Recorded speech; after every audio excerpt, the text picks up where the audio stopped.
If you're dying to see what happens next and want to stay 5 episodes ahead in this series and others, then why wait? Join our awesome community of over 500 members on Patreon, where they're already enjoying the latest episodes right now for as little as $2.50 for your first month. So what are you waiting for? Hop over to Patreon after this video and get exclusive early access. With that said, drop a like, leave a comment, subscribe to the page, and I'll see you in the next one. The battlefield trembled as Omni Goku surged forward, his entire form engulfed in a brilliant Kaioken X 100 aura. The sheer intensity of his energy distorted the air, the ground beneath him fracturing with every step.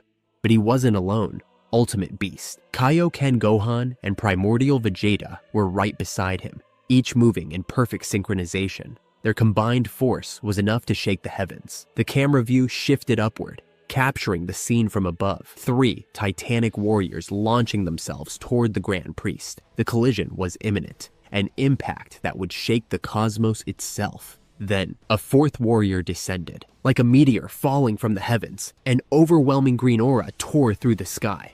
A roar erupted, shaking reality itself, as an unstoppable force joined the battlefield. Broly.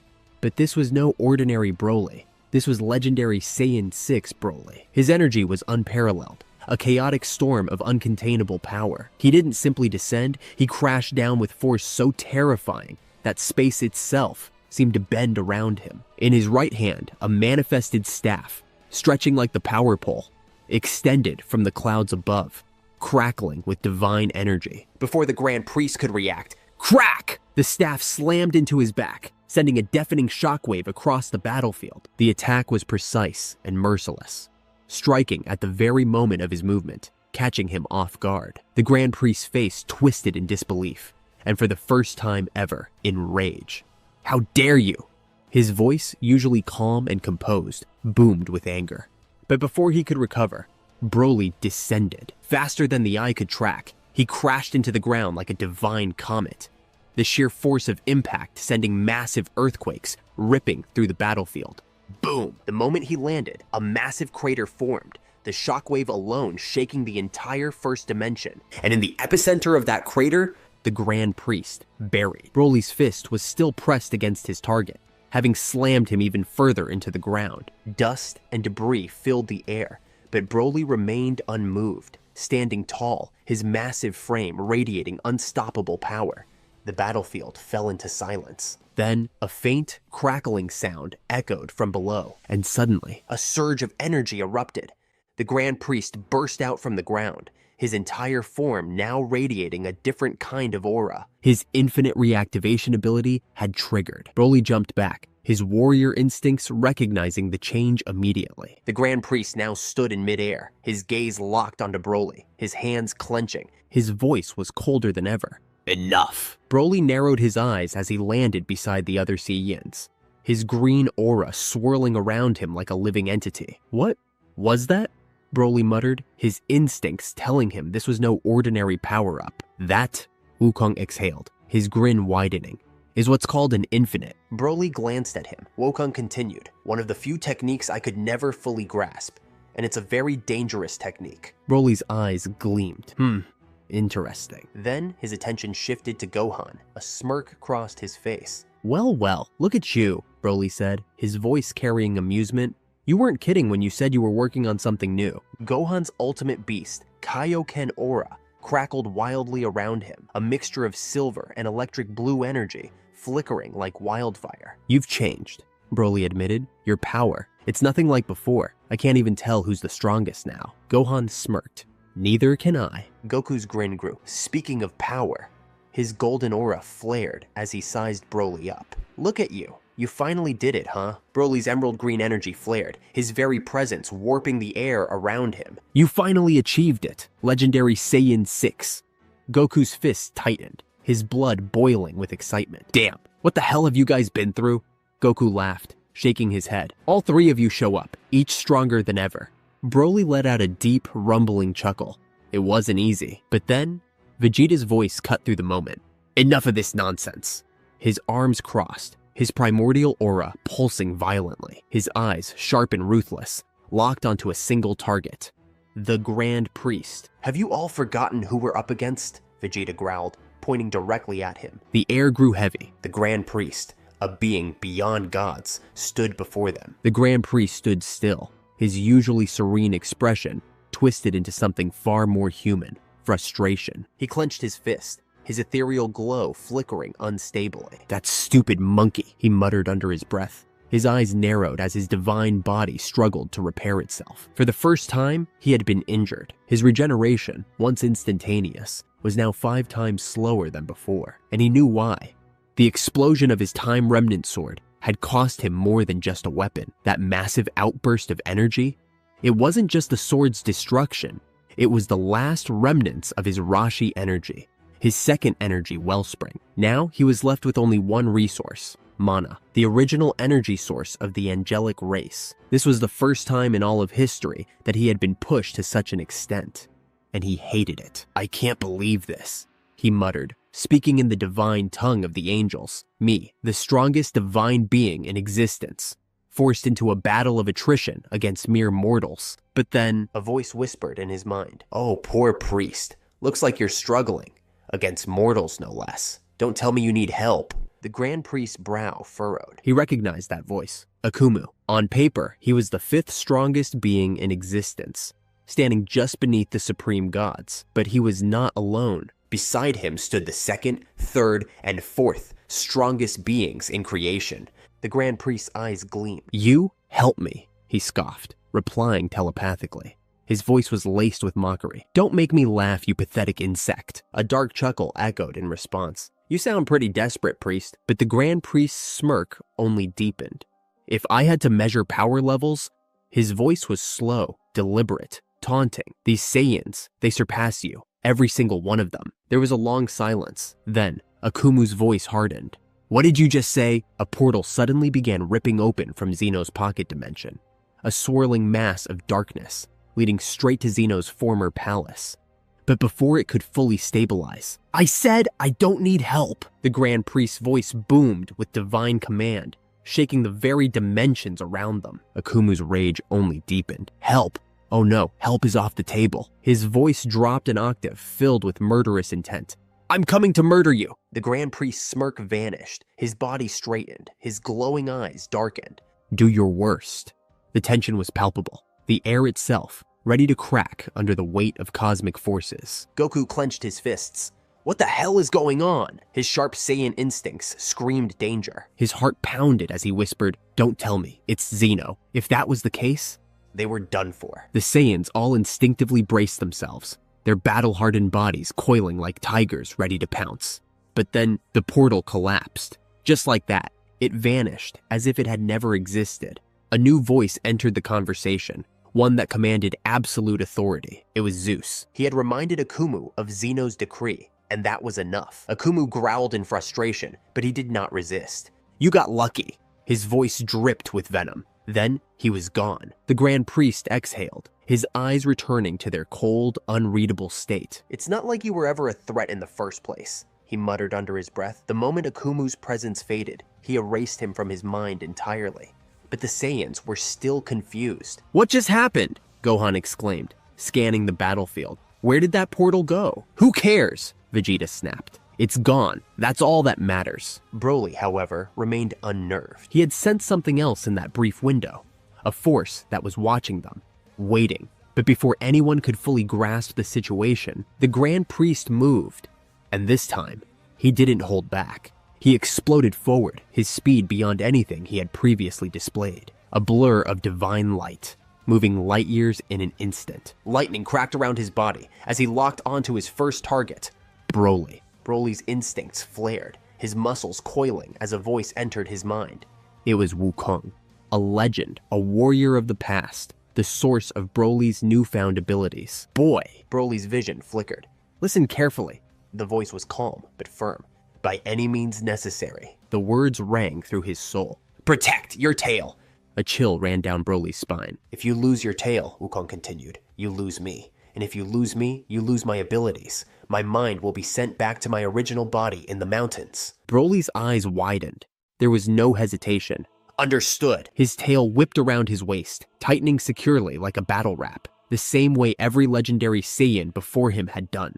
And just in time, the Grand Priest hovered motionlessly in the vast, shattered battlefield, his infinite barrier humming with an eerie resonance, like the very fabric of reality bending to his will. A translucent force surrounded him, flickering with divine energy beyond comprehension, wrapping around his form like a protective veil woven from the essence of the cosmos itself. His piercing, unreadable gaze scanned the four Saiyan warriors who stood defiantly before him. Omni Goku, his pristine white aura crackled like a living star, untamed and boundless. Primordial Vegeta, his energy blackened, a void of pure destruction, consuming light itself. Ultimate Beast, Kaioken Gohan, the perfect fusion of instinct and willpower, his power pulsing with an aggressive scarlet hue. Legendary Saiyan 6, Broly, an untamed force of nature, his silver-green aura raging like a hurricane, barely contained within mortal flesh. For the first time in countless eons,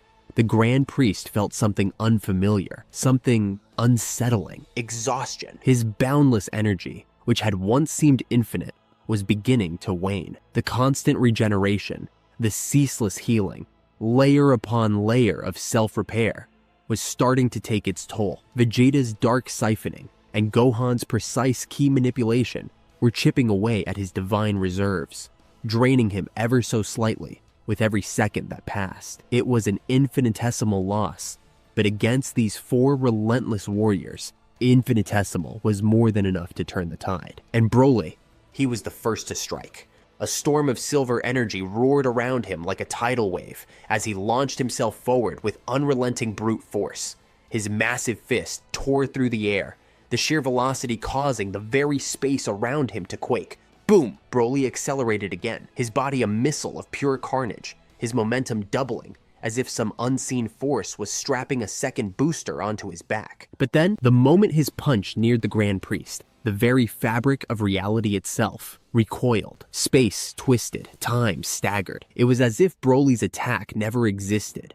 The closer his fist got to landing, the more it slowed, infinitely slowed, until, impossibly, it felt as though he had been reduced to the speed of a mere turtle. A smirk crept onto the Grand Priest's face. Broly's wild, unchained fury was momentarily replaced with confusion. "What the hell?" he muttered, his narrowed eyes flickering with realization.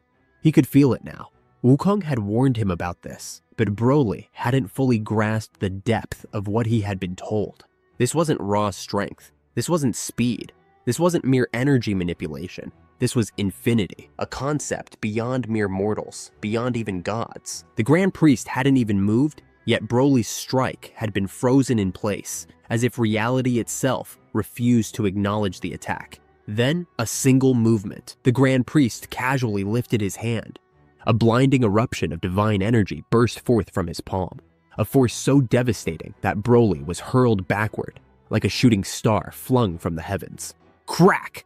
His body tore through the battlefield, smashing through countless floating rock formations as the sheer impact split mountains and carved trenches into the very mantle of the planet. His aura flickered violently, distorted from the devastating force, and yet before he could take any real damage, he caught himself. His boots scraped against the very fabric of the planet, his sheer physical might forcing the ground itself to obey his will. The friction sent shockwaves rippling across the battlefield as his titanic frame tensed, muscles bulging, veins pulsating. Broly exhaled sharply, his breath hot, controlled. He wasn't done, and neither were the others. As Broly regained his footing, Goku and Vegeta moved. They understood. They were the only ones here who had encountered an ability like this before. They had fought against the only other being who had wielded such power, Zeno. The memory was burned into them. They didn't fully understand infinity itself, but they understood its mechanics. They had broken through it once, and they would break through it again. Goku's mind raced. We couldn't touch Zeno unless we overwhelmed the barrier from multiple points at once. His silver-white aura crackled as he clenched his fists. His muscles tensed, his heart pounded. He looked to his right. Vegeta was already on the same wavelength. The primordial Saiyan King didn't need words to confirm it. His blackened, destruction-filled energy flared violently around his body, but his expression was unreadable. They knew what had to be done. Without hesitation, they attacked together, a blur of celestial power moving in perfect synchronicity. Goku shot forward, his Omni Kaioken X100 roaring to life like a burning sun, the raw intensity shaking the battlefield as he charged straight toward the Grand Priest. His speed was incomprehensible. He broke through the sound barrier instantly, leaving behind a trail of shattered reality in his wake. At the same time, Vegeta shot into the sky, a streak of black and purple destruction energy igniting the heavens as he prepared his own devastating attack. They struck at the exact same moment. "Hakai Hammer Strike!" Vegeta roared, both fists coated in the corrosive energy of absolute destruction, crashing downward like an executioner's blade from above. "Omni Dragon Rush!" Goku bellowed, his Omni energy erupting into the form of a massive golden dragon that coiled around his body, enhancing his already unstoppable momentum as he drove forward from the front. The Grand Priest barely reacted. His expression remained as calm as ever. "Useless," he said flatly, his tone unshaken. "With my infinite activation, no matter how hard you try, you can't—" Boom! The moment both attacks landed from different angles, the very fabric of space trembled. A thunderous shockwave rippled outward. For a split second, just a single heartbeat, the infinite barrier wavered. The barrier, which had withstood entire epochs of battle, which had shielded an entity second only to Zeno himself, had been forced to distort. And that was all Broly needed. His golden eyes flashed. His entire beast-like instinct sharpened. He had been waiting for this. He saw it. A fracture. A small, nearly imperceptible crack in the divine shield. Broly grinned. His feet dug into the very air, his entire titanic frame tightening, coiling, like a loaded spring about to snap. Then, he launched forward. His speed tripled. His silver aura exploded outward like a roaring supernova, a violent typhoon of energy that sent the entire battlefield into chaos. His arms crossed in front of his chest. Wukong's bull crusher stance. Boom! The impact was monstrous. Broly collided with the barrier with catastrophic force, and in that instant, the Grand Priest's divine infinity shattered like cracked glass. The unthinkable had happened. His barrier had sustained too much power. Power too dense, too compact, too precise. Impossible! For the first time in all of history, the Grand Priest's eyes widened in shock as Broly bulldozed through his shield, his monstrous strength ripping through the divine defenses like they were nothing. In that instant, the Grand Priest was forced into a defensive position. For the first time, Broly's massive fist reeled back, his entire body shaking the very fabric of existence, before he swung with the might of a collapsing star. Planet-scattering strike! The full-powered blow collided with the Grand Priest's chest. The impact was seismic, a direct hit. The Grand Priest's body bent inward from the sheer force, and then a delay. For a single haunting moment, everything fell silent.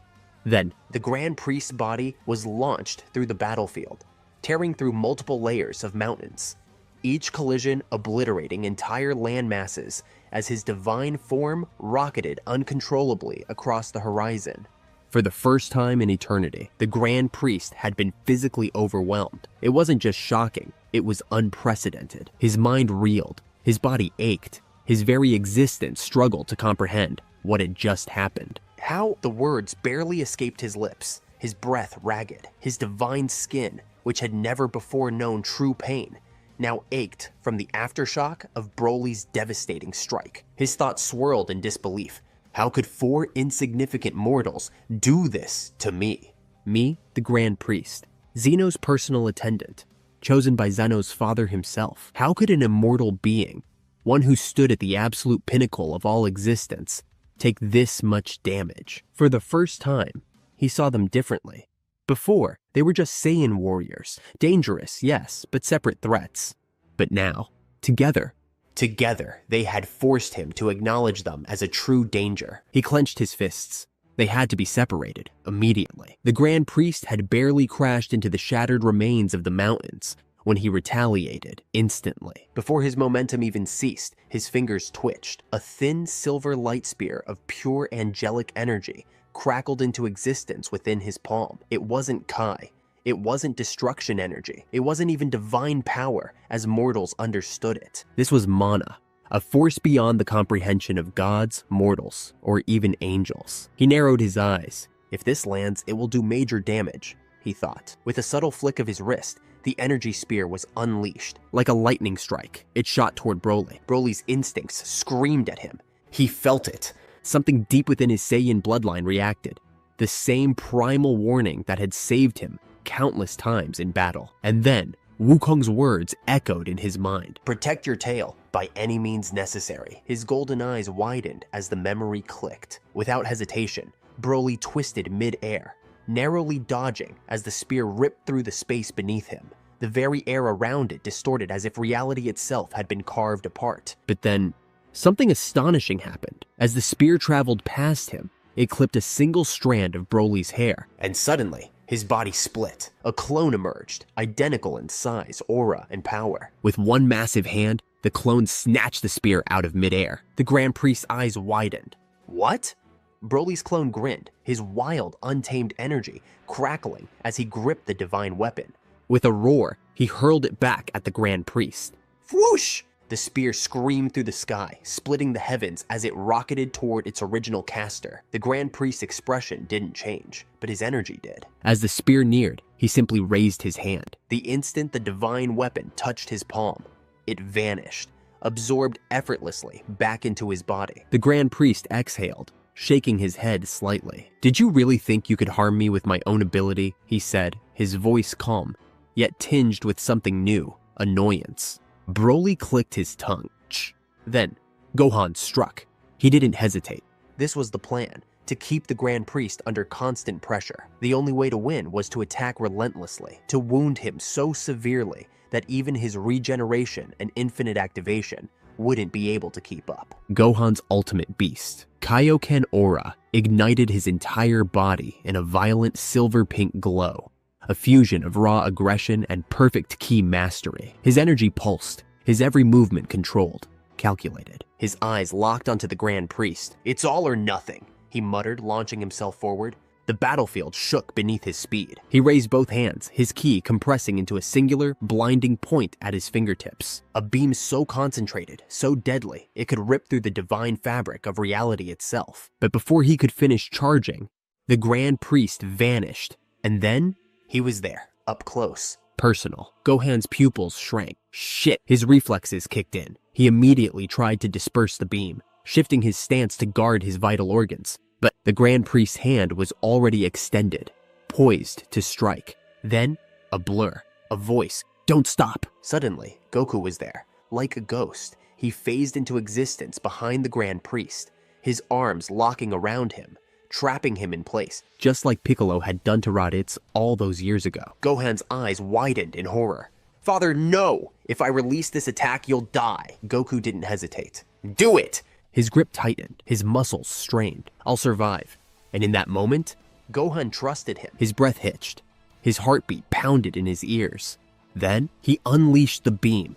Kai-infused Ultimate Kamehameha, a colossal wave of pure, concentrated, destructive power erupted from his hands. Boom! The attack tore through space itself, the light of the blast blinding.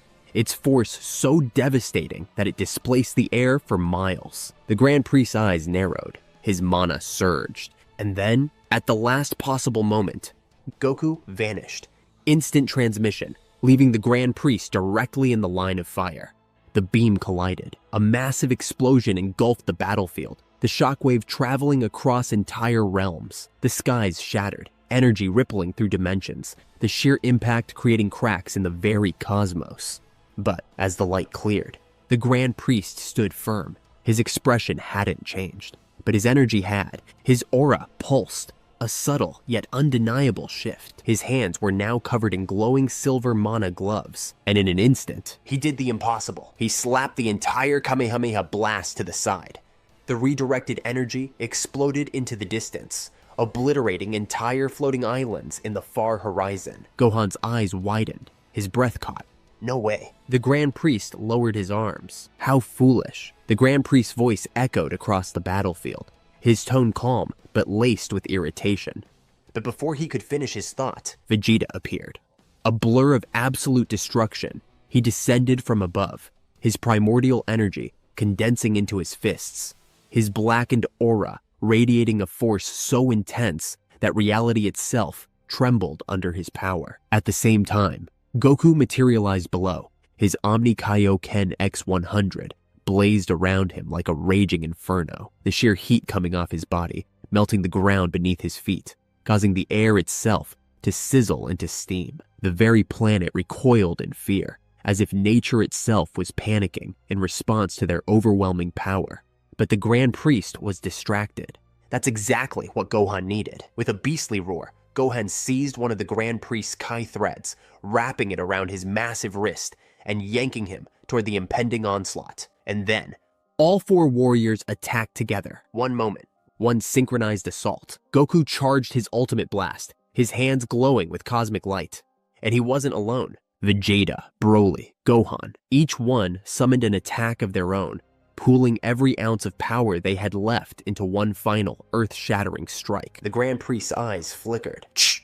I was careless. For the first time, the Grand Priest hesitated. He felt it, the sheer magnitude of energy, an attack so powerful that even his divine instincts screamed in warning. He had no choice. With zero hesitation, he raised his other hand and chopped off his own arm. The severed limb dropped, its divine key threads unraveling as the Grand Priest's form flashed with celestial light, his severed flesh already attempting to regenerate. But then, a realization. His eyes widened. His healing was slower, much slower. A cold chill crept down his spine. They had actually damaged him. For the first time in eternity, the Grand Priest felt something dangerously close to fear. And before he could react, it was too late. Goku, Big Bang Kamehameha. Vegeta, Ultimate Hakai Final Flash. Broly, Titanic Impact. Gohan, Ultimate Kimasenko. 4 ultimate attacks. 4 Saiyan warriors. 1 final strike. The battlefield detonated. A cosmic explosion erupted, swallowing the entire planetary system in unimaginable destruction. Space folded, time cracked. The entire fabric of reality shuddered under the weight of their combined force. And then, planet Neptune was no more. The blinding blast consumed everything, shattering even the dimensional plane, forcing the battle to shift into a higher realm, just as it had during Gogeta's battle with Broly. The explosion's aftermath left only silence. For a moment, just a moment, everything was still. Then, a surge of divine energy erupted from the wreckage. The Grand Priest was still standing, but he was not the same. His once immaculate robes were now tattered and torn, his flawless form marred by battle damage, glowing divine blood trailing from multiple wounds. His breathing was heavier, his energy reserves were dangerously low, and worst of all, his healing factor was slowing down. The realization hit him like a falling star. His body was still regenerating, but not instantly anymore, almost like a mortal's. For the first time, he was feeling the weight of battle. But it wasn't over, not yet. He was not done. The Grand Priest clenched his fists. He had never lost, not once, not in all of existence. He was the attendant of Zeno, a being beyond comprehension. And yet, these 4 Saiyans had pushed him this far. No, it's going to take much more to take me down. His eyes remained closed, his divine energy surging around him as the very fabric of reality trembled. Then, a blinding divine light burst out of his eyes and mouth, surging outward, reaching beyond this dimension itself. A signal. For the first time ever, the Grand Priest called for help.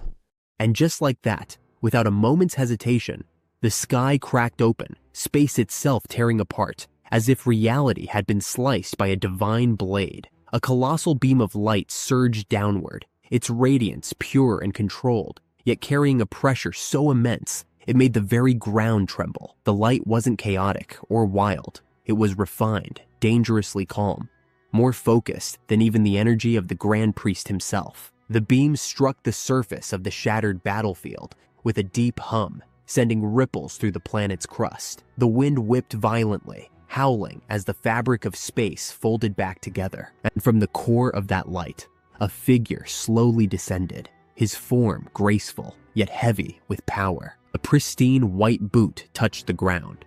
Dust spiraled around him but never clung to him. He stood tall, armored in silver and white, his expression calm but cold. One of Zeno's twin guards had arrived. Raiko. The weight of his presence was suffocating.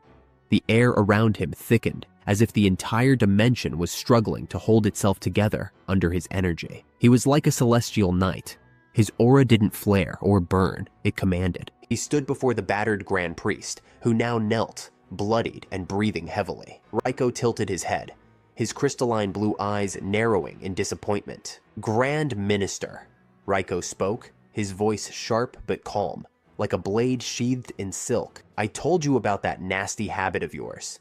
You love to draw out fights, even when you don't have to." His gaze flicked over the Grand Priest's battered form. "You've grown arrogant, so sure of your place at the top that you play with your prey. And look where it's gotten you. Cornered." The Grand Priest winced, gripping his staff as he tried to rise. But Raiko stepped forward, his mere presence forcing the Grand Priest back to his knees. "You could have ended this fight the moment it started," Raiko continued, his tone now sharp with judgment. "But you dragged it out, and now you're paying the price." Then Raiko raised a gloved hand, a swirling orb of translucent light dancing above his palm, energy so dense it warped gravity around it. "But it doesn't matter." His voice darkened. "Zeno-sama sent me to clean up your mess.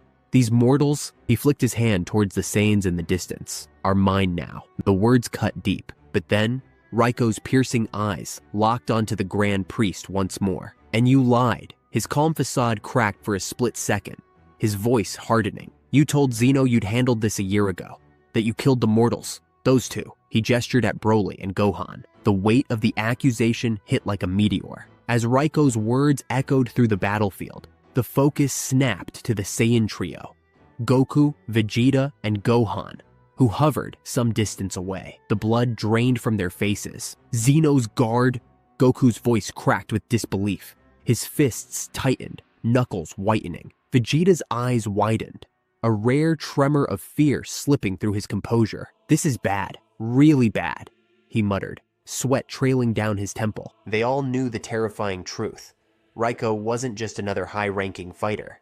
He was one of Zeno-sama's personal enforcers. If the Grand Priest was considered the scale tipper of universes, then Raiko was the blade that severed them. "Shh," Vegeta growled through clenched teeth. "He's stronger than the Grand Priest, isn't he?" They didn't need an answer.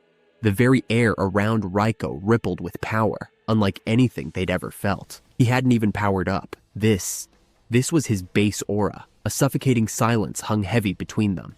Gohan, chest heaving from exhaustion, barely held himself up. His arms were scraped, blood dripping from his fingers. He glanced at his father, urgency in his eyes. "We can't keep this up," Gohan shouted, voice strained. "Our energy's running dry. Dad," he forced down his panic. "It has to happen now. We have to fuse, or we're dead." Goku hesitated for a heartbeat, glancing at Vegeta. There was pride in Vegeta's eyes, a fire that refused to go out. But even he knew. Vegeta's jaw clenched tightly, his fists trembling at his sides. His pride screamed at him to refuse, to hold on to the fusion as their trump card for the true final battle against Zeno-sama. Deep down, he knew Gohan was right. There was no time for pride.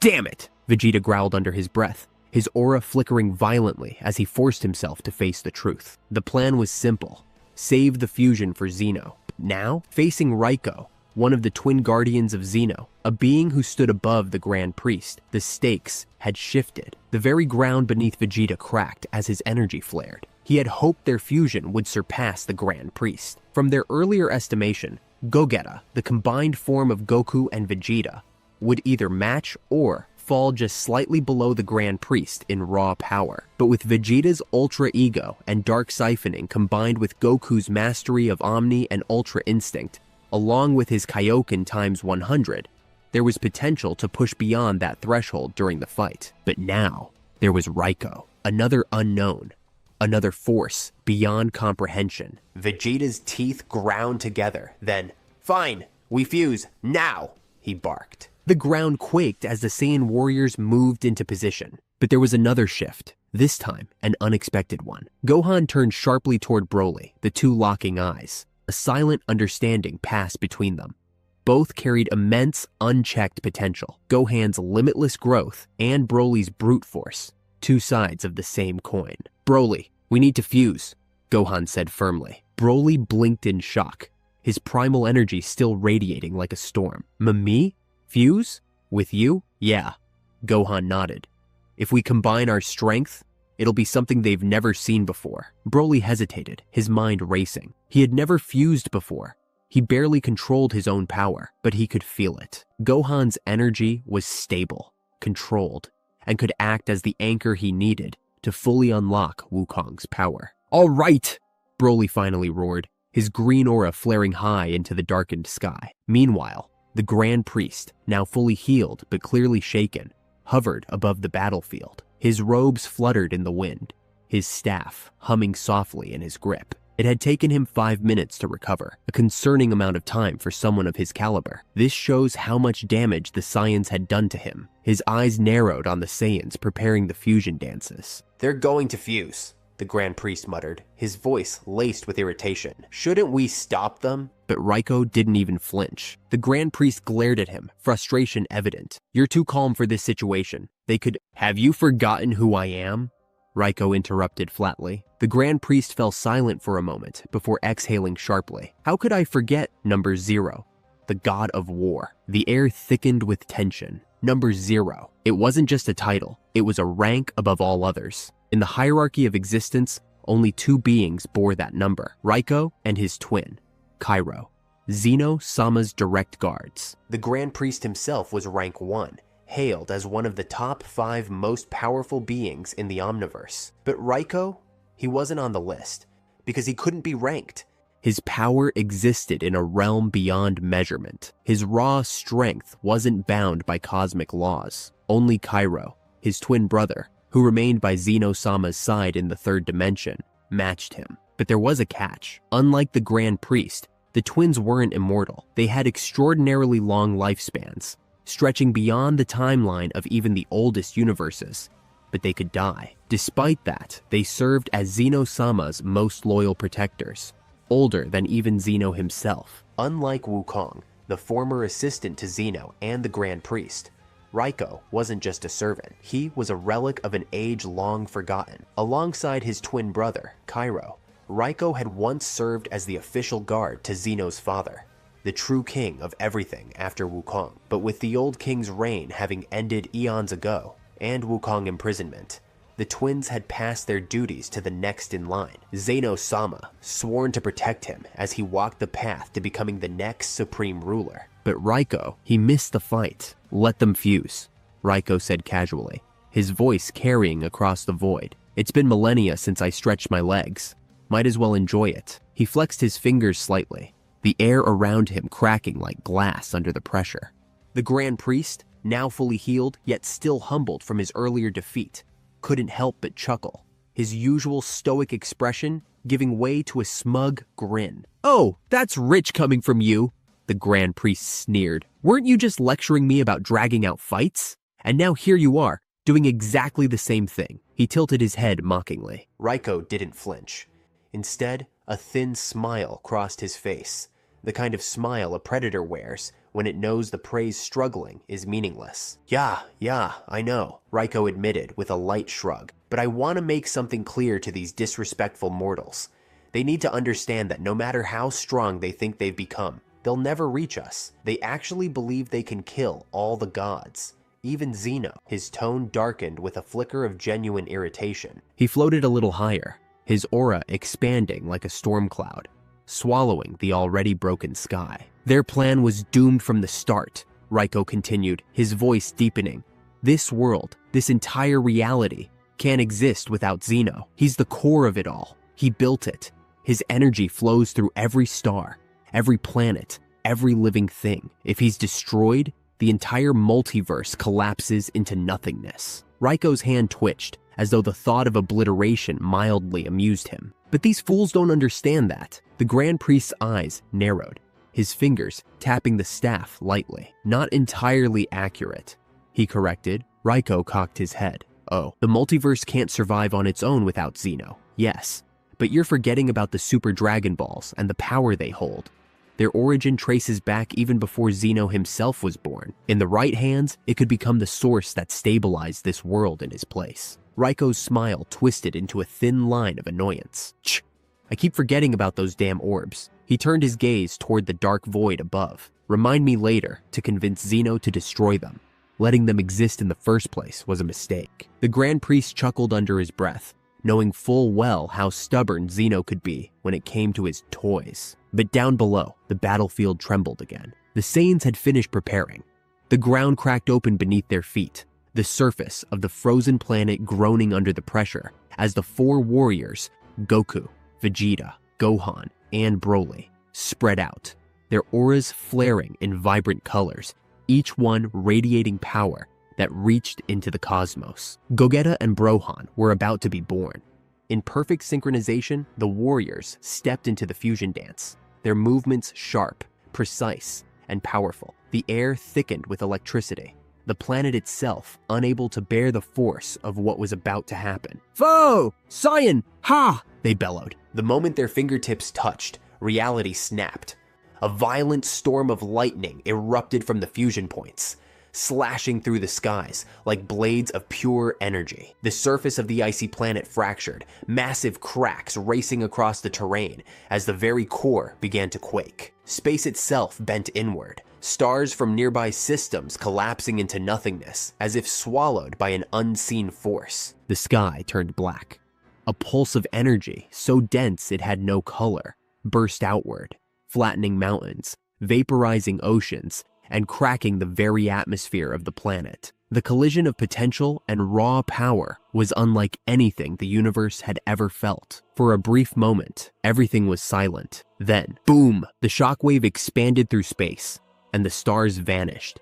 The shockwave from the fusion still echoed across the void, its force having erased nearby stars as if they were nothing more than candle flames. The planet beneath the warriors, already fractured and on the brink of collapse, groaned under the unimaginable pressure radiating from the two new beings. Even the Grand Priest and Raiko, beings who had stood atop the cosmic hierarchy for eons, were caught off guard, forced to leap backward as the intense energy surged outward in violent pulses. "You have got to be kidding me," the Grand Priest growled, gripping his staff tighter as his robes whipped in the storm of power around them. His usually calm face twisted in disbelief as he stared at the two new fused warriors. So, this was their trump card? His eyes widened, the sheer scale of their energy weighing on him. It's astonishing. So much power, but where does it all come from? The blinding light finally faded, revealing the two towering figures floating above the cracked planet. The first was Primordial Omni Gogeta, the fusion of Primordial Vegeta and Omni Goku. His form radiated absolute balance between chaos and control. White, flowing hair cascaded down his back, gleaming with the divine glow of Goku's Omniform, while violent purple flames of Vegeta's primordial energy swirled around him. His aura pulsed with the weight of 1,000 collapsing stars, flickering between silver and violet, each shift sending ripples through space. His sharp eyes locked onto Raiko, a slight grin pulling at the edge of his lips. The sheer presence of his Kai bent the surrounding space, creating gravitational rifts that crackled with purple lightning. Beside him hovered the second fusion, Super Saiyan 6 Kaioken Brohan, a fusion of Super Saiyan 6 Broly and Beast Kaioken Gohan. His form was raw, savage, and overwhelming. Wild spiked green and black hair flowed behind him, glowing with a deep, primal energy, while crimson streaks of the Kaioken aura wrapped around his hulking frame, amplifying his every breath, every pulse of ki. His irises gleamed a piercing red, his jaw set in a look of both awe and focused rage. The air itself seemed to resist their existence.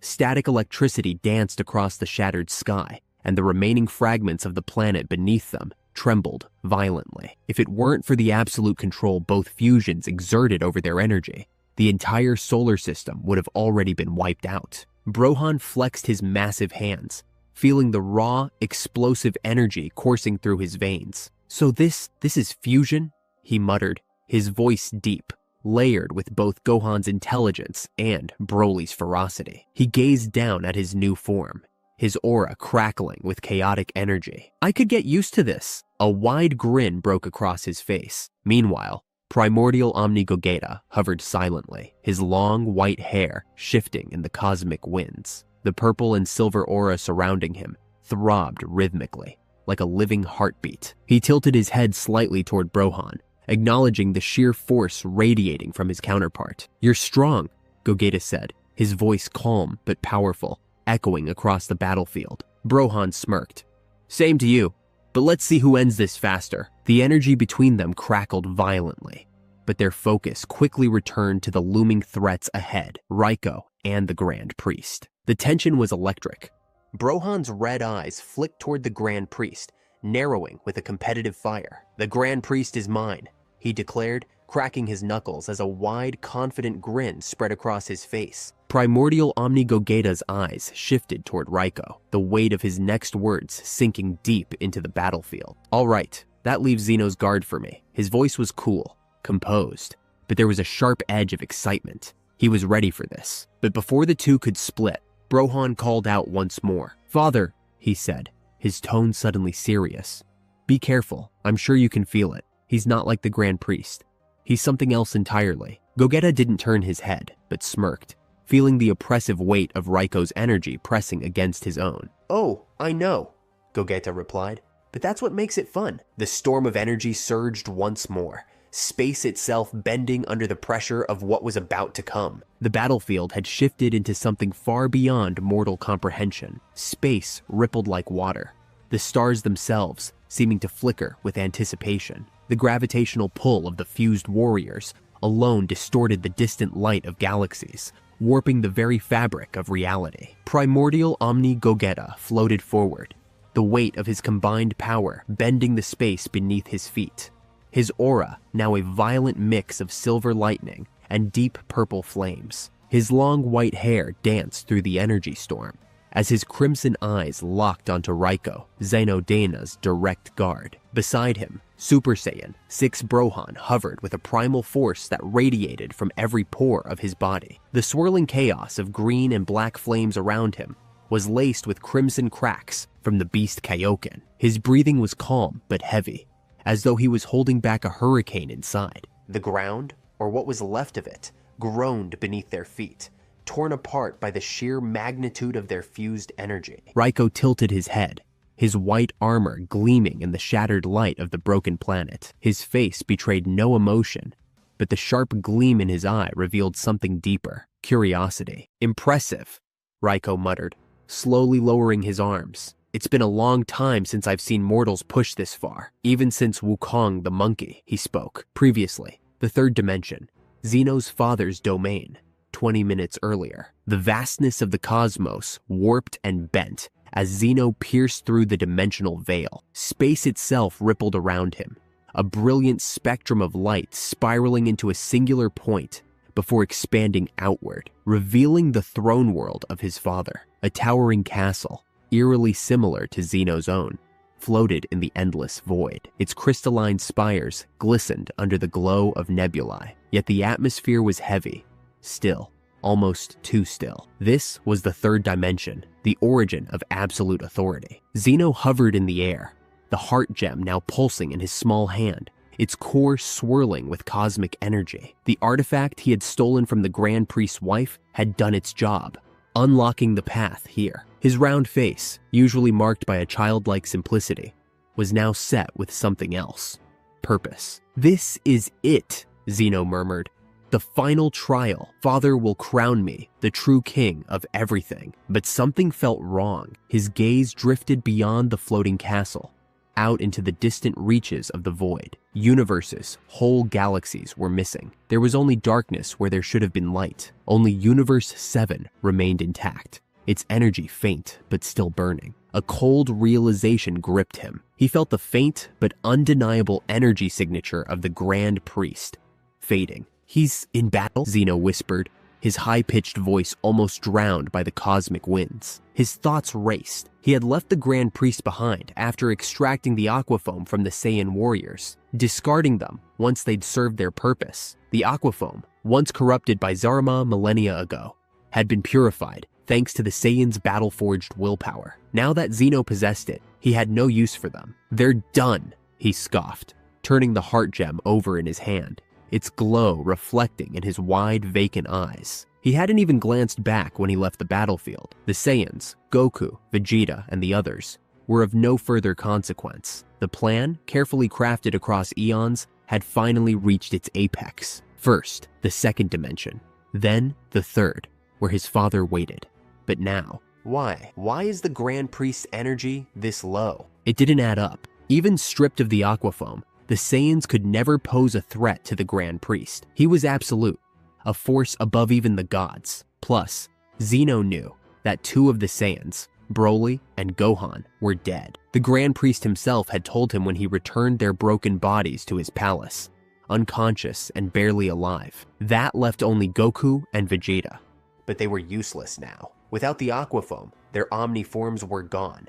Even if they had somehow kept them, they wouldn't be enough to push the Grand Priest to the brink. So, who? The cold void answered with silence. His mind darted to the ancient name that had lingered in whispers and forbidden texts. Zarama. Could it be Zarama and his primordial demon gods? Zeno floated silently above it, the heart gem still pulsing faintly in his small, gloved hand. But despite the gem's glow, Zeno's wide, usually emotionless eyes narrowed with unease. He wasn't in his domain anymore. This isn't my realm, Zeno muttered, his tiny voice carrying through the stillness. I have no authority here. Not yet. The truth stung, until his father crowned him the true king of everything. This dimension remained out of his grasp. He couldn't sense the threads of existence here like he could in the first dimension. That alone left him feeling vulnerable. But there was still a tether, the Grand Priest. Bound to Zeno as his eternal attendant, the Grand Priest's life force was connected to him, a bond unbreakable through time and space. Zeno could feel it, faintly, but something was wrong. The Grand Priest's energy, it's fading. His round face twisted in thought. But it's only Zarama, Zeno muttered, as if saying it aloud would make it true. The first mortal shouldn't be a problem for my attendant. The Grand Minister is stronger than all of them combined. Yet the bond told him differently. Suddenly, the empty void shivered, and a ripple of cosmic energy tore through the space beside him. A swirling portal bloomed into existence, its spiraling core linking the third dimension directly to the first, its tendrils reaching deep into Zeno's palace. Someone had made a move. Akumu! Zeno's voice was low now. One of his top 5 strongest warriors was on the move. This wasn't part of the plan. The Omni King's hands clenched into trembling fists. What is all this? He snapped, frustration boiling in his voice. He hated not seeing everything, hated the veil that the third dimension cast over his sight. Had he still been in the first, he could watch it all unfold. Every battle, every decision, every breath. But now he was blind. Then it happened. Something Zeno never imagined possible. The bond between him and the Grand Priest flared, urgent, and for the first time in all of existence, Zeno felt it. The Grand Priest was calling for help. The world around Zeno seemed to fall silent. His attendant, the strongest being in creation aside from himself, was reaching out in desperation. The realization hit like a planet crashing into his chest. No, Zeno whispered. He's never done this before. The weight of the moment was crushing. The Grand Priest had always served Zeno flawlessly, waiting on him hand and foot, without question or complaint. He was loyalty made manifest. And now he was faltering. Zeno's body trembled with something new. Pure rage. His aura exploded outward in a shockwave, rippling through the void like a collapsing star. I'm going back. His voice was no longer high-pitched and childish. It was heavy, final. I'm ending this. But before he could vanish through the portal, a figure blurred in front of him, halting his path. Cairo, one of Zeno's twin guards, stood tall in his polished armor, his spear glowing with immense cosmic energy. His voice was calm but commanding. Allow me, my lord, Cairo said, lowering his head in respect. If you return to the first dimension in this state, your power will destroy everything. Mortals, deities, even the Grand Priest. Your anger is too vast. Zeno's aura flickered wildly, but he hesitated. Let me go in your place, Cairo continued. I am more than capable of handling whatever force dares threaten the Grand Priest. My brother, Raiko, will remain here with you. He will see you through the final trial and ensure you claim your rightful place at the top of the hierarchy as the true king of everything. Zeno's tiny fists trembled, his emotions a storm of fury and doubt. But deep down, he knew Cairo was right. "Fine," Zeno growled, the fire in his voice still burning. "As you wish, my lord," Raiko replied, his form materializing beside them, his silver armor reflecting the dim cosmic light. Cairo wasted no time. In an instant, he vanished, racing through the portal, his energy slicing through the void like a blade. Zeno stood motionless, but his entire being radiated frustration. He hated being trapped here. But the trial wasn't over yet. Fast forward, the present. The battlefield shook with untamed power. Standing on one side was Raiko, his aura a blinding cascade of energy, swirling in deep blues and violent whites. Beside him hovered the Daishinkan, the Grand Priest himself, his form cracked and bloodied, but his resolve still steel strong. Across from them stood two titans of mortal might, Gogeta and Brohan, the perfect fusions of the Saiyan warriors, their power now spiraling far beyond even what Zeno had anticipated. Omni Gogeta moved first, a sharp pivot, his aura compressed in an instant, distorting the very fabric of space around him. With a single burst of power, he was upon Raiko, moving faster than the speed of thought. His fist rocketed forward, the sheer force behind it causing the void itself to ripple. Raiko barely tilted his head, the punch slicing past his cheek by a hair's breadth. The air pressure alone sent cracks surging through the space behind him. But before Gogeta could readjust, Raiko's elbow snapped backward,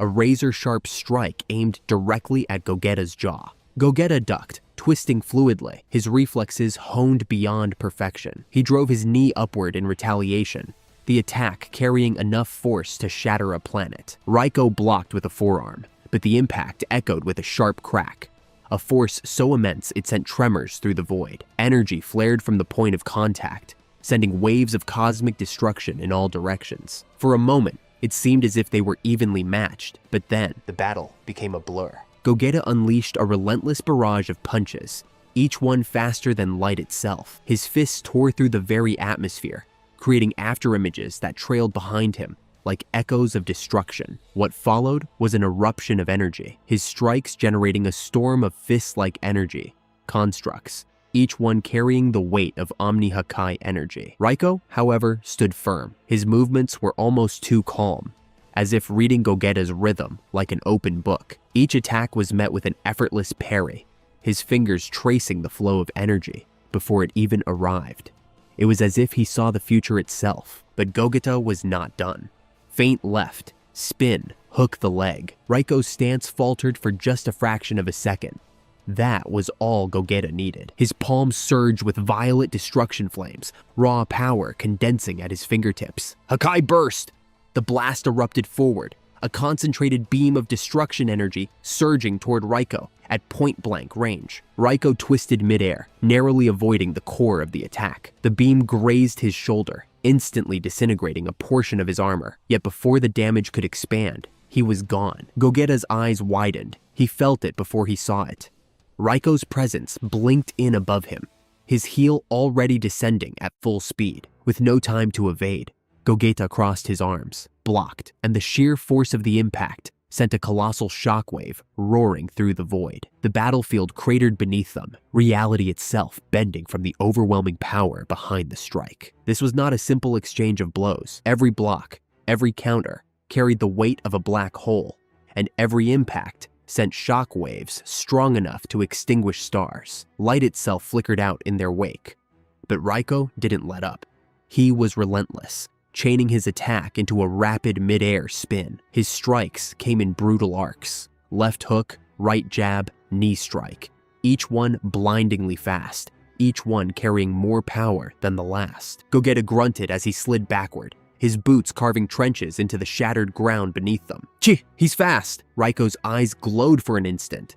His hand snapped outward, two fingers illuminated with a faint celestial energy. "Shinsoku!" A whisper in the void. Then he vanished. His speed doubled. Gogeta barely had time to react. The next moment, Raiko's palm slammed into his chest, the impact so intense it sent shockwaves through his very core. The force bent his ribs inward, causing a momentary lapse in his breathing. But Gogeta refused to crumble. Using the momentum of the hit, he twisted mid-air, flipping backward as he charged a compressed energy blast in his palm. The air around it crackled violently, distorting space itself. Point blank, he fired. Raiko flickered to the side, dodging by mere inches, the attack detonating behind him with the force of a dying supernova. For the first time in this battle, Gogeta's voice carried a hint of frustration. Even in our fusion, we still aren't getting the upper hand.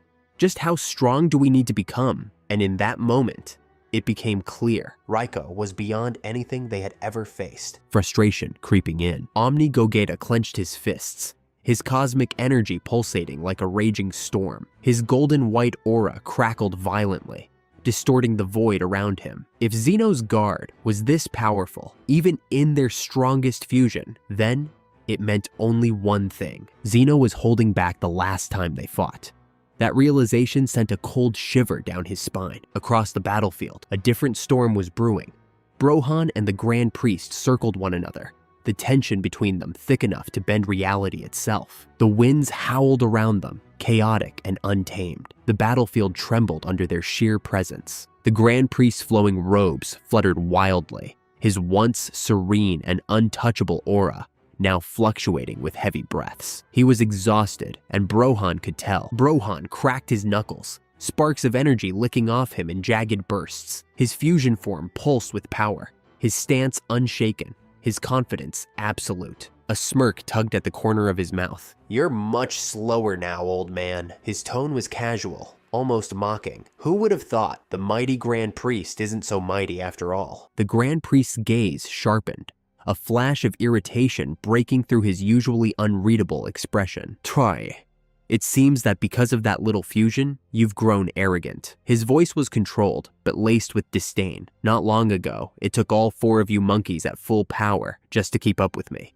Now, just because you landed a few hits, you think you've surpassed me?" He straightened his posture, a deadly calm settling over him. "No matter, I'll be dealing with you now." Then, he moved. A blinding burst of speed, his fist aiming low for Brohan's gut. Brohan, however, was ready. Their fists collided. Kai erupted outward, creating a cataclysmic shockwave. The force shattered the ground beneath them, the battlefield itself splitting apart under the weight of their power. But Brohan pushed through, his raw strength overpowering the priest's momentum. He lunged forward, slamming his forehead into the Grand Priest's nose. A sickening crack echoed across the battlefield. The priest reeled backward, stunned. Brohan wasted no time, dropping low, spinning.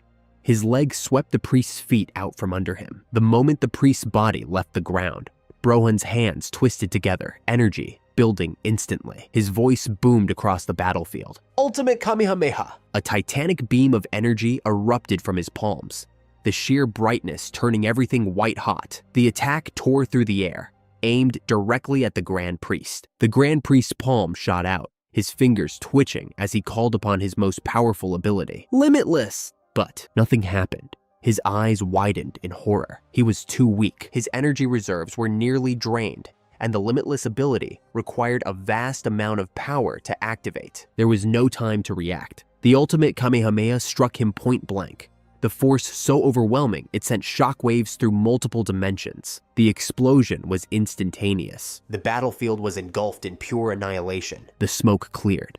The Grand Priest stood, floating midair.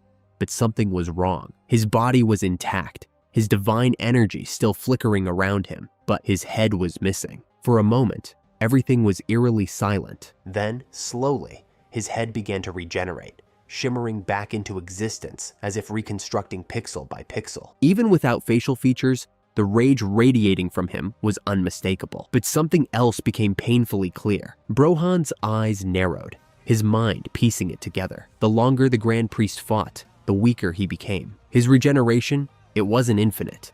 It was burning through something. Mana. The Saiyan warriors exchanged glances, realization dawning on them. So that's it. They weren't just fighting to overpower him. They were draining him. The more damage they inflicted, the more his regeneration kicked in. And the more he regenerated, the more mana he lost. And if his mana well ran dry, he would no longer be able to regenerate at all. Meaning, if they erased him completely, down to the last atom, he would stay dead. The Grand Priest's fingers curled inward. His energy surged once more, but this time it felt different. His voice cut through the silence, cold and unwavering. Time remnant, split edge, and just like that, reality shattered. The void trembled as two glowing energy blades materialized in the Grand Priest's hands. They pulsed with raw mana, crackling as if barely contained. Without hesitation, he dashed forward. His movement was near instant, his blades cutting through space itself. He slashed in a blinding X pattern, a technique designed to carve through even the toughest defenses. Brohan's instincts kicked in. He ducked, the first blade sliced just inches above his head. But the second? Brohan thrust out his palm, catching it mid-strike. Sizzling energy burned against his skin, his body trembling under the sheer power behind it. But Brohan wasn't just defending, he was stealing. His key threads, an ability inherited from their fusion, latched onto the blade, siphoning the priest's own energy and redirecting it into his fist. In an instant, Brohan's entire arm flared with the same energy, forging it into a makeshift hammer. He swung. The empowered fist slammed into the Grand Priest's temple with a deafening crack. The impact sent the priest spiraling, his body flipping end over end as he instinctively reached out, gripping the air itself to slow his tumble. But Brohan was already in motion, a blitz, a perfectly orchestrated onslaught. Elbows, knees, rapid-fire punches. Each blow landed heavy, every hit a thunderclap against the Grand Priest's body. The once untouchable celestial being was now nothing more than a punching bag, his form launching in one direction with every strike. But before his body could finish flying away, Brohan was already there. Another strike, another explosion of force. The Grand Priest's body was battered across the battlefield, never getting a moment to recover. His blood stained the air, his divine glow flickering, his defenses crumbling. For the first time in his eternal existence, he was being dominated. The Grand Priest gritted his teeth. His pride, his absolute authority over battle, was being shattered. His hand shot outward. A massive pulse of raw mana detonated between them, a shockwave so immense it forced Brohan backward, tearing apart the very fabric of space. The Grand Priest hovered mid-air, blood trailing down his cheek, his breath coming in ragged gasps. His expression twisted, not in fear, but in absolute burning rage. How could I be losing to a weakling like you? His voice seethed with disbelief. If only I was at full strength, I would have made quick work of you. Brohan, hovering a few feet away, exhaled sharply, his chest rising and falling. That last attack took effort, but his lips curled into a wild grin. That's the problem, isn't it? He taunted, wiping his chin. You underestimated us Saiyan from the start. The moment you thought this would be easy, you lost. The Grand Priest's fingers twitched. He knew. Brohan wasn't just fighting to win. He was dismantling him. And then, Brohan's hands pulled apart. Thin, glowing Kai threads sparked to life, dancing between his fingers like a deadly web. The Grand Priest's eyes narrowed in sudden realization.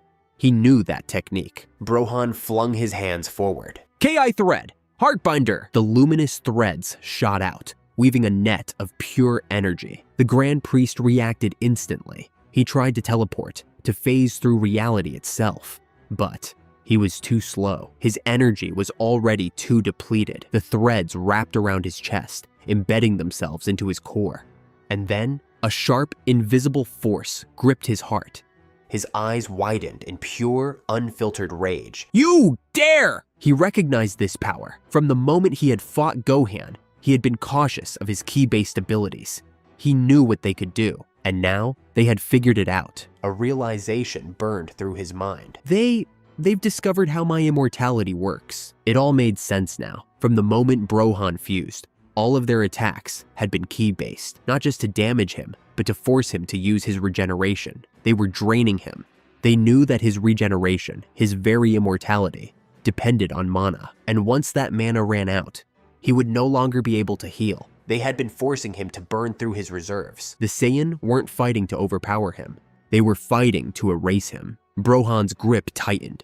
The ki threads pulsed, constricting around the Grand Priest's heart. A surge of energy flared wildly inside the net. His mana was becoming unstable, spiraling out of control. The Grand Priest roared, his divine form flickering violently between existence and instability. His regeneration, once instantaneous and absolute, was now a double-edged sword. Each time his body healed, he lost more mana. Each second he held back his healing, Brohan's ki thread siphoned more of his life force. He was trapped. Brohan's grip tightened, his fused body radiating with overwhelming presence. The glowing Kai threads in his grasp pulsed in sync with the Grand Priest's failing heartbeat. "I'm ripping the energy right out of you." His voice was steady, filled with absolute certainty. This wasn't just a fight anymore. It was a dismantling, and the Grand Priest knew it. Something had changed in Brohan. Before the fusion, Gohan's ki manipulation was already unparalleled.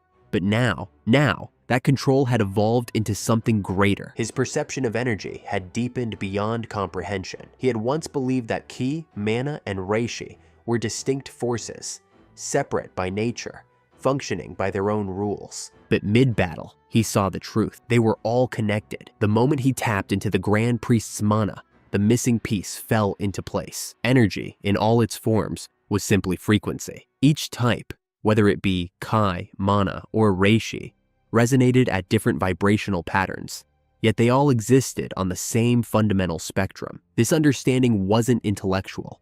It was intuitive, as if the knowledge had been waiting inside him all along, locked away until now. Ki, the life force of all living beings, bound to willpower and raw vitality. Mana, the ethereal force of creation, drawn from the cosmos, emotion, and higher dimensions. Reishi, the potential energy woven into the balance of the universe itself. He had mastered Kai long ago, but he had never considered that the same principles applied to all forms of energy. Now, in this moment, he understood, and because he understood, he could manipulate it. The Kai threads pulsed, growing brighter as they sank deeper into the Grand Priest's very core. The once untouchable deity howled, his fingers clawing at the threads, constricting around his body. His divine energy was being ripped away, and he couldn't stop it. His mana reserves were draining too fast. His body struggled to regenerate, the usual seamless restoration now lagging, faltering, falling behind. Because every time he healed, it cost him more mana, and every bit of mana spent brought him closer to death. His divine form flickered again, his body momentarily glitching in and out of existence. Panic set in.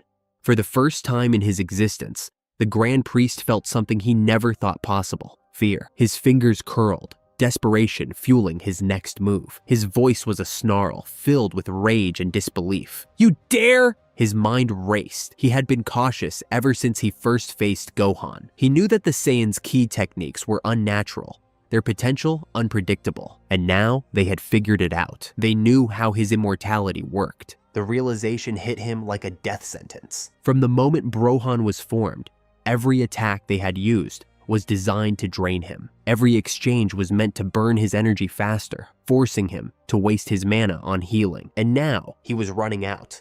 Brohan yanked the ki threads hard. The Grand Priest convulsed, his mana flaring wildly, spiraling out of control inside the glowing net. His own energy was betraying him, surging against his will, slipping through his grasp like sand through broken fingers. His healing was slowing, his body was deteriorating, and for the first time in his eternal existence, he was on the brink of collapse.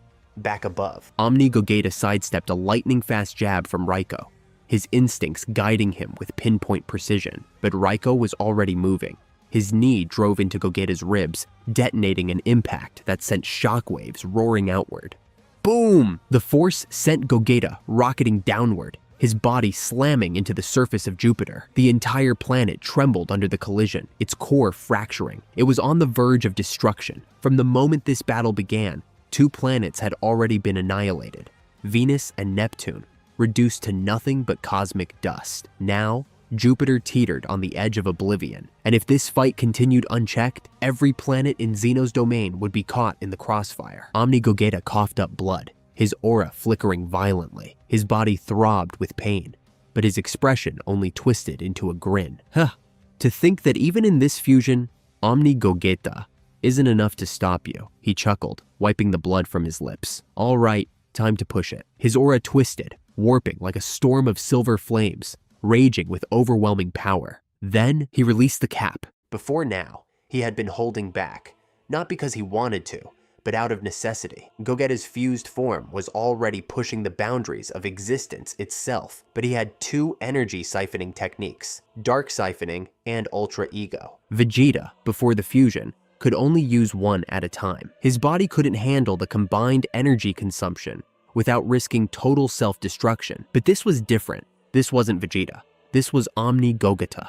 And he believed this new body could handle the unimaginable power. Both dark siphoning and ultra ego activated simultaneously. Every strike Raiko landed triggered his ultra ego, causing Gogeta's power to skyrocket. But that wasn't all. Every time Raiko attacked, his dark siphoning also kicked in, siphoning off Raiko's own God Ki, feeding it directly into Gogeta's reserves. He was growing stronger at an alarming rate. At that moment, he took it even further. His voice thundered across the battlefield. Ultra Instinct! Full synchronization! A surge of divine radiance erupted around him, his body moving with absolute precision. Raiko's next strike shot forward, faster than light, but it missed. By mere millimeters, the attack slid past Gogeta's cheek. His movements had changed. He was now operating at full Ultra Instinct, his body shifting in perfect fluid harmony. They vanished. Then, they reappeared mid-air, clashing once more, fist to fist, blow for blow. Raiko's Godspeed against primordial Gogeta. Every movement was calculated, precise, and brutal. The air screamed with each impact, the very fabric of reality warping as their attacks collided with enough force to obliterate entire galaxies. But then, Gogeta surged ahead. His strength had increased exponentially. His fists became blurs, strikes too fast to be perceived. 1, 10, 50. In less than a second, 50 consecutive punches landed. Raiko's body rocketed downward, spiraling through the air at unimaginable speeds. Crack! The moment he made contact with the planet, the sheer impact split Jupiter in half, the molten core rupturing, sending an explosion of cosmic fire into the void. Despite the catastrophic blow, Raiko refused to be overwhelmed. Mid-fall, he moved. His fingers latched onto the two severed halves of Jupiter, and with a mighty heave, he pulled them back together. The sheer force of his grip sent shockwaves across space, the gravitational field restabilizing, sealing the planet back into a single mass. Raiko landed softly, his crimson eyes narrowing as he looked up at Gogeta. For the first time, he acknowledged the fusion's incredible power. He exhaled slowly, understanding that if this fight dragged on, the scales would tip further and further against him. Gogeta was a monster, and he was only getting stronger. But Raiko smirked, because he knew something Gogeta didn't. Every fusion had a limit. Whether it was a time limit or a power threshold, it was a temporary advantage. And for a fusion this powerful, the time limit had to be incredibly short. 15 minutes. That was his guess. That was his window. Fine. Raiko's stance shifted, his muscles relaxing. It was time. Time to show what true power looked like. A power not of this world. A power that had been imitated by others in different timelines, different realms. But he was the originator. His voice rang through the battlefield. Third gate, gate of life, open. Raiko's aura exploded outward, a raging green inferno of raw force. His body surged with a power unlike anything seen before, his cells burning with pure vitality. This was only the third of 8 gates. And already, space itself trembled. Raiko grinned, his eyes locked onto Gogeta. Let's dance. The battlefield groaned under the weight of its warriors. These were no ordinary combatants. These were literal gods.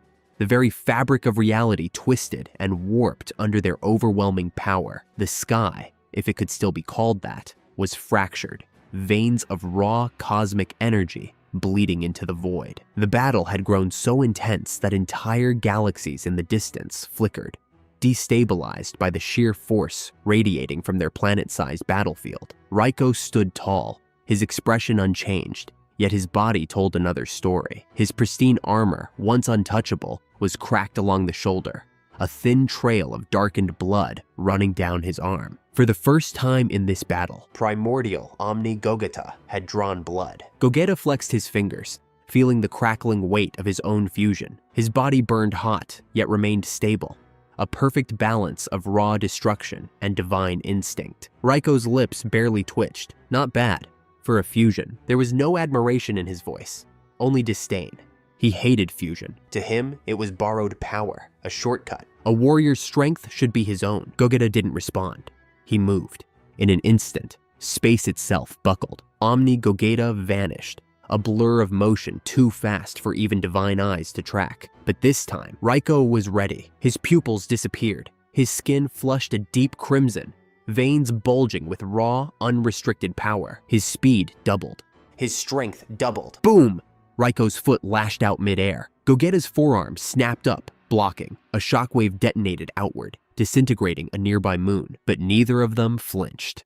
Gogeta twisted, his leg sweeping upward. Raiko ducked, his palm surging forward, aiming for Gogeta's exposed ribs. But Gogeta's elbow crashed downward, intercepting the strike mid-arc, and before Raiko could reset. Crack!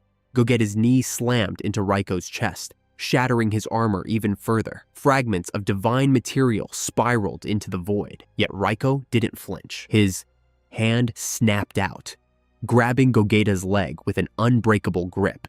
And then, with sheer brute force, Raiko swung him in a brutal arc, slamming him through an entire floating mountain range. Boom! The planet lurched off its axis, an entire continent vaporizing on impact. Omni Gogeta hit the ground so hard that cracks spread across the planet's crust, magma erupting in pillars of fire. His body tensed in pain, blood spitting from his lips. That hurt.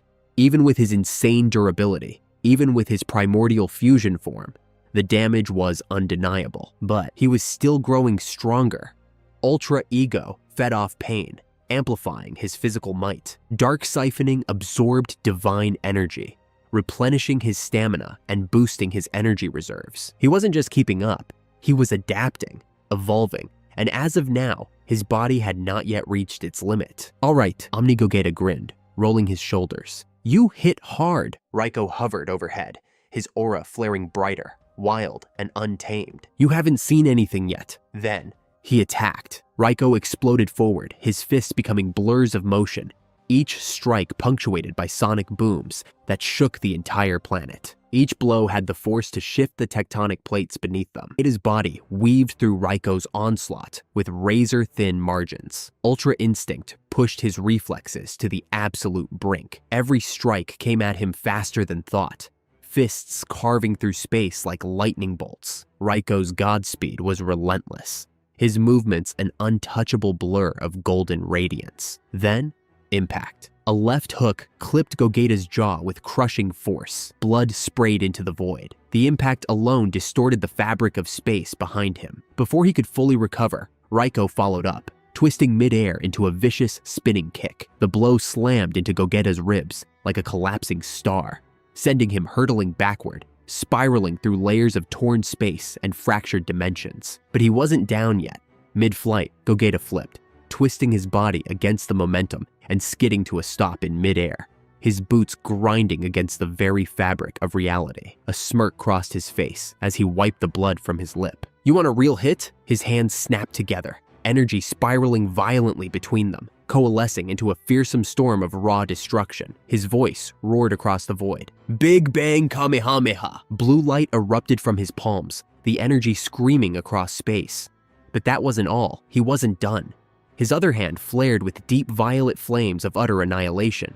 Hakai. And then, something never seen before. Gogeta's energy surged as he began merging the two attacks into one, the forces of creation and destruction intertwining in a volatile dance of pure devastation. A new type of energy attack was born, the unstable fusion twisting into something beyond comprehension. Big Bang Hakai-infused Kamehameha!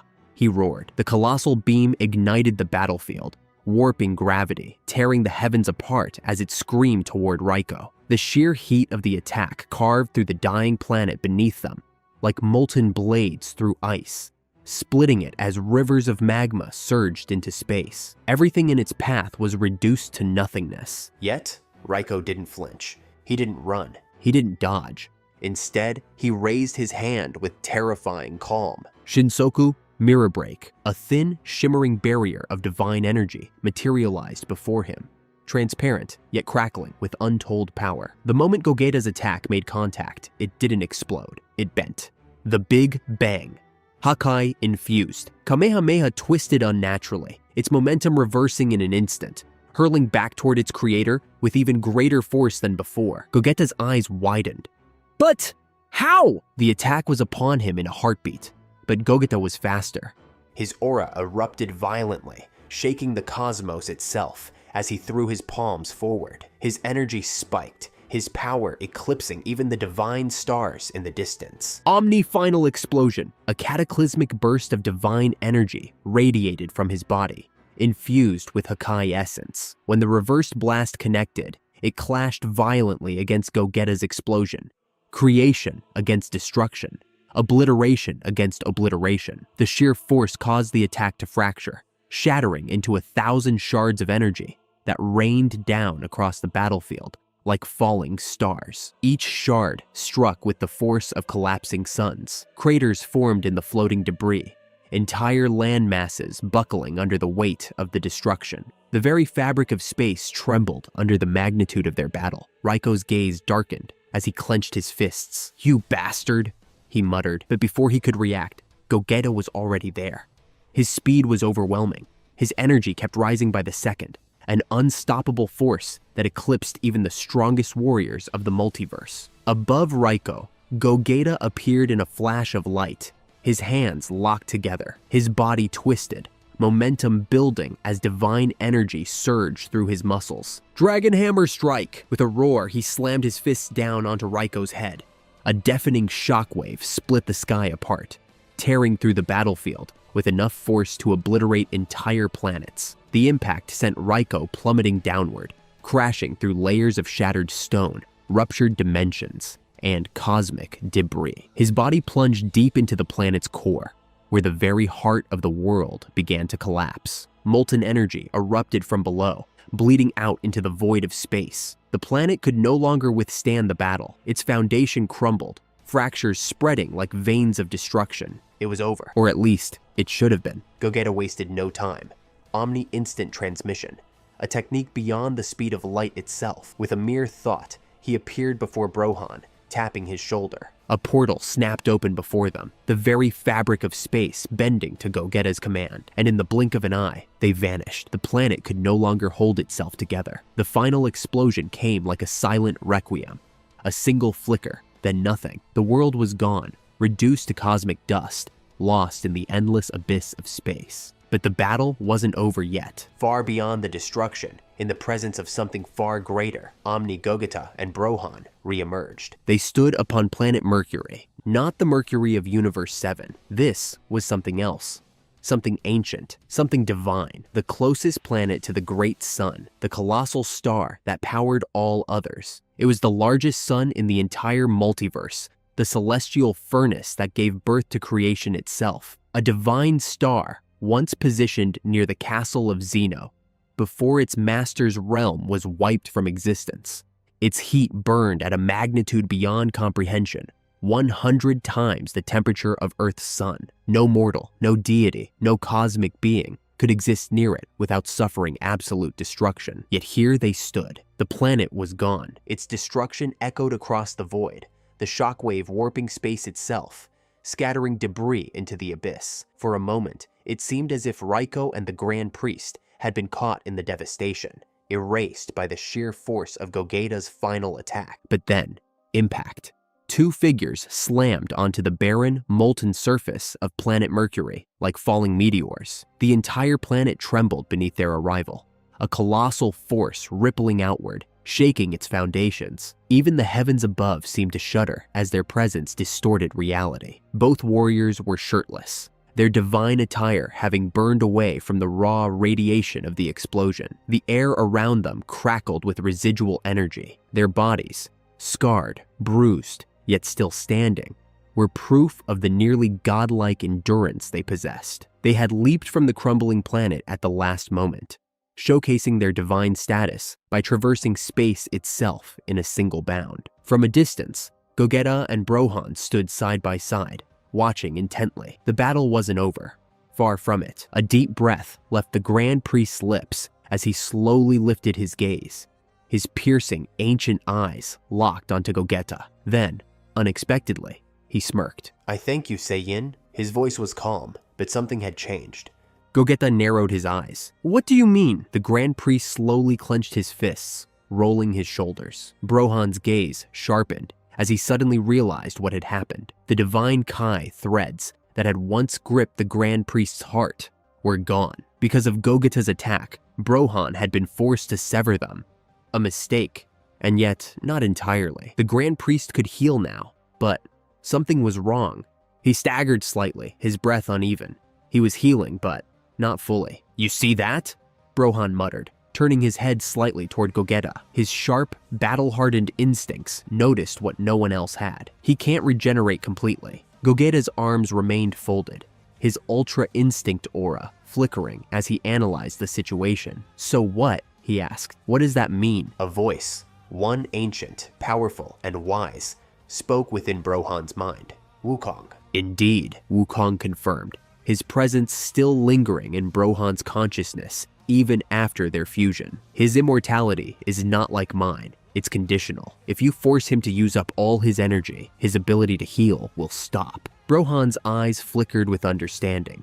So, his immortality is tied to his energy reserves? Exactly, Wukong responded. But it's not that simple. You still need to find the organ that maintains his immortality. You've already seen that it's not his heart. Memories of their earlier battle flashed in Brohan's mind. The Grand Priest's heart had been gripped by the Kai threads, yet he had survived even when severed. That wasn't it.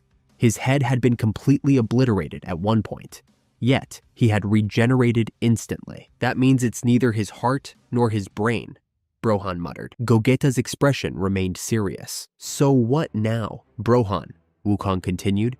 You must find the true source of his regeneration, the organ that allows him to keep healing, no matter the damage he takes. Brohan absorbed every word. He had to listen. Wukong was the master of immortality. If anyone could figure this out, it was him. But then, a question arose in Brohan's mind. Something didn't add up.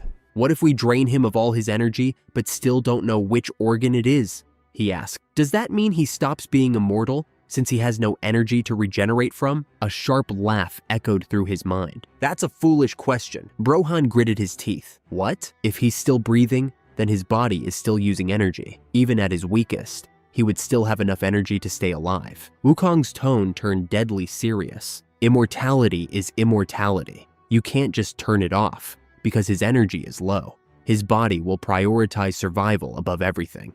Even if he can't heal instantly, he'll do it slowly, and eventually, he will fully recover. A cold realization settled in. Even if they drained the Grand Priest to his last reserves, he would still heal, just at a slower pace. They had to find the organ and destroy it. Brohan's mind raced, thinking through every possibility. How?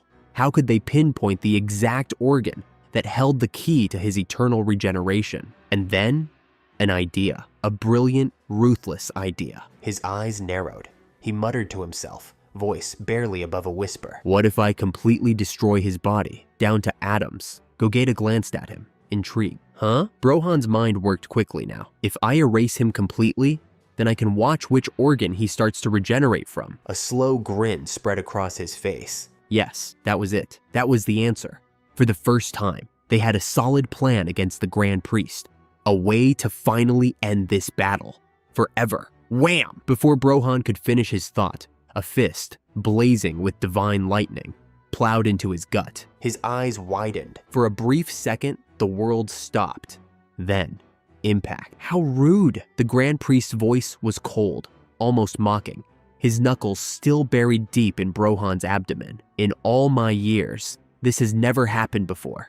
Me, the Grand Priest, being ignored in a fight. A thunderous shockwave erupted from the point of contact, splitting the ground beneath them. The sheer force of the strike sent cracks spiderwebbing across the planet's surface, reaching out for miles. The very atmosphere trembled, the sky darkening under the sheer power radiating from the ancient being. Lightning snaked across the Grand Priest's arm, crackling as his divine aura pulsed violently. Brohan's body rocketed backward at blinding speed, his silhouette disappearing in an instant. Mountains loomed in his path, but they never got the chance to stop him. The very heat of Brohan's unstable aura melted through the stone before he could even make contact.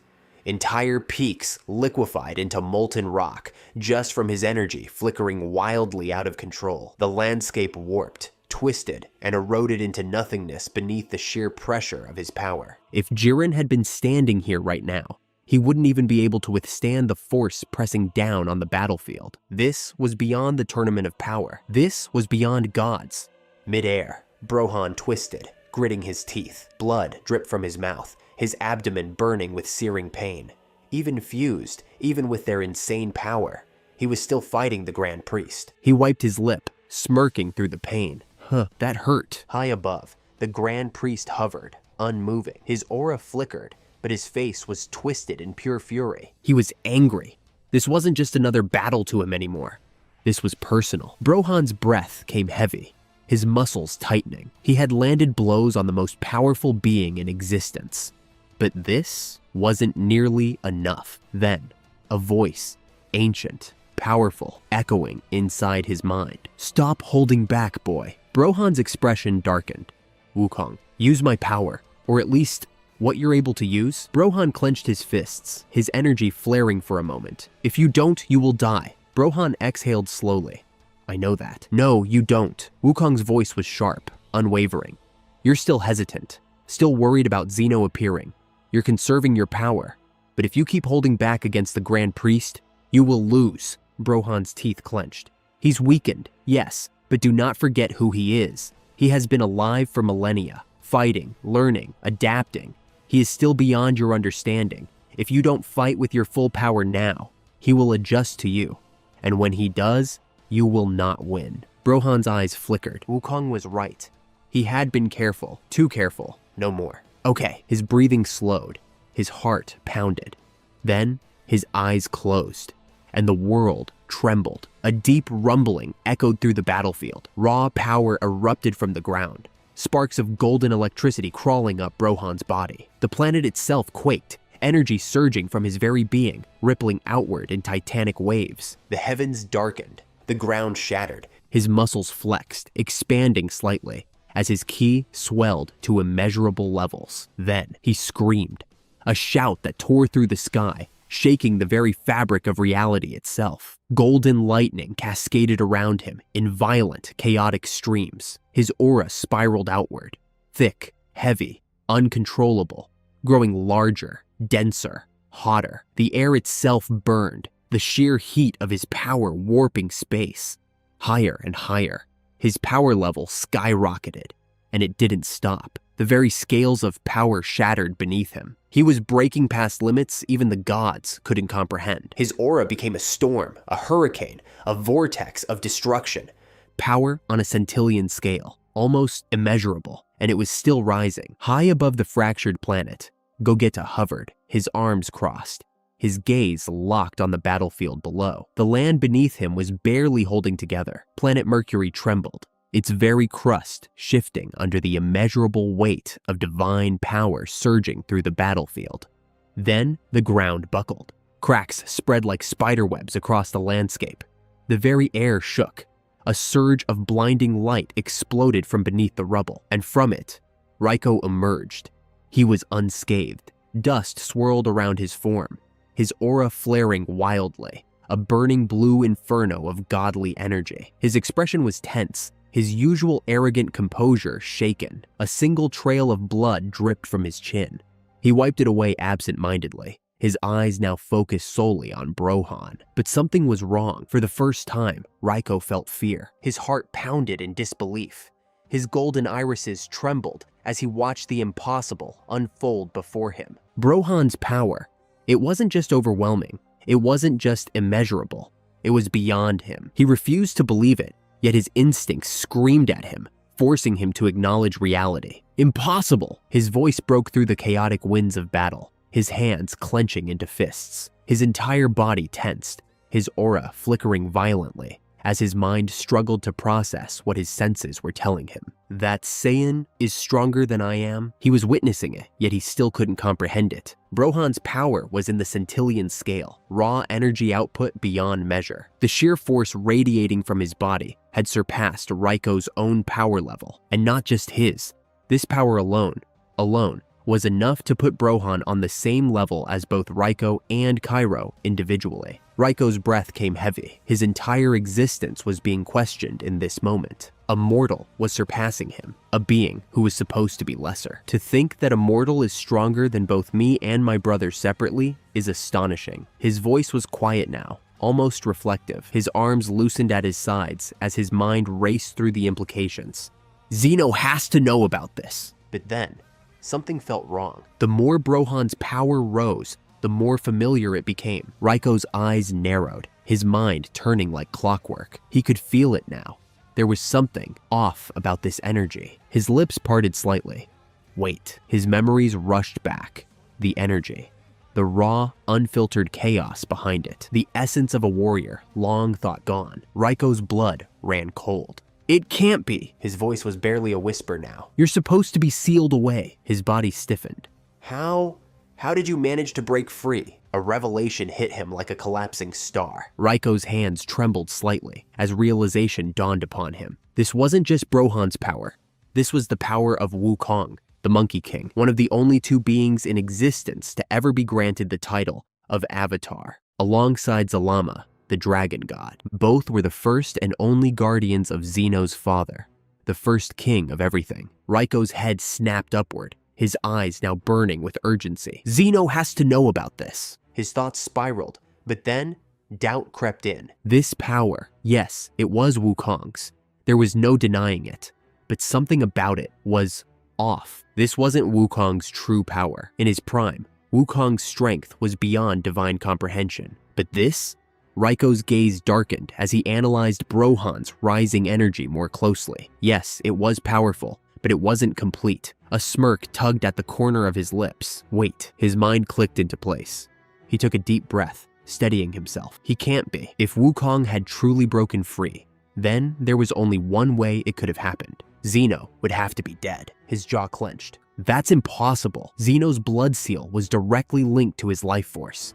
It was the very foundation that kept Wukong locked away. Raiko forced himself to calm down. He was overreacting. He exhaled. The mortal is a Saiyan. His voice was quieter now, more measured. His blood is similar to Wukong's, since Wukong is their ancestor. Of course their power would feel similar. A laugh escaped his lips. A laugh of relief. Why was I even scared? He shook his head, feeling foolish for even considering the possibility that Wukong had returned. I'm also a guardian, just like him. His golden eyes burned with confidence once again. Sure, if we fight separately, I may not be able to match him. His smirk widened. But when I'm together with my brother, he clenched his fists. We are just as powerful. This was his true state.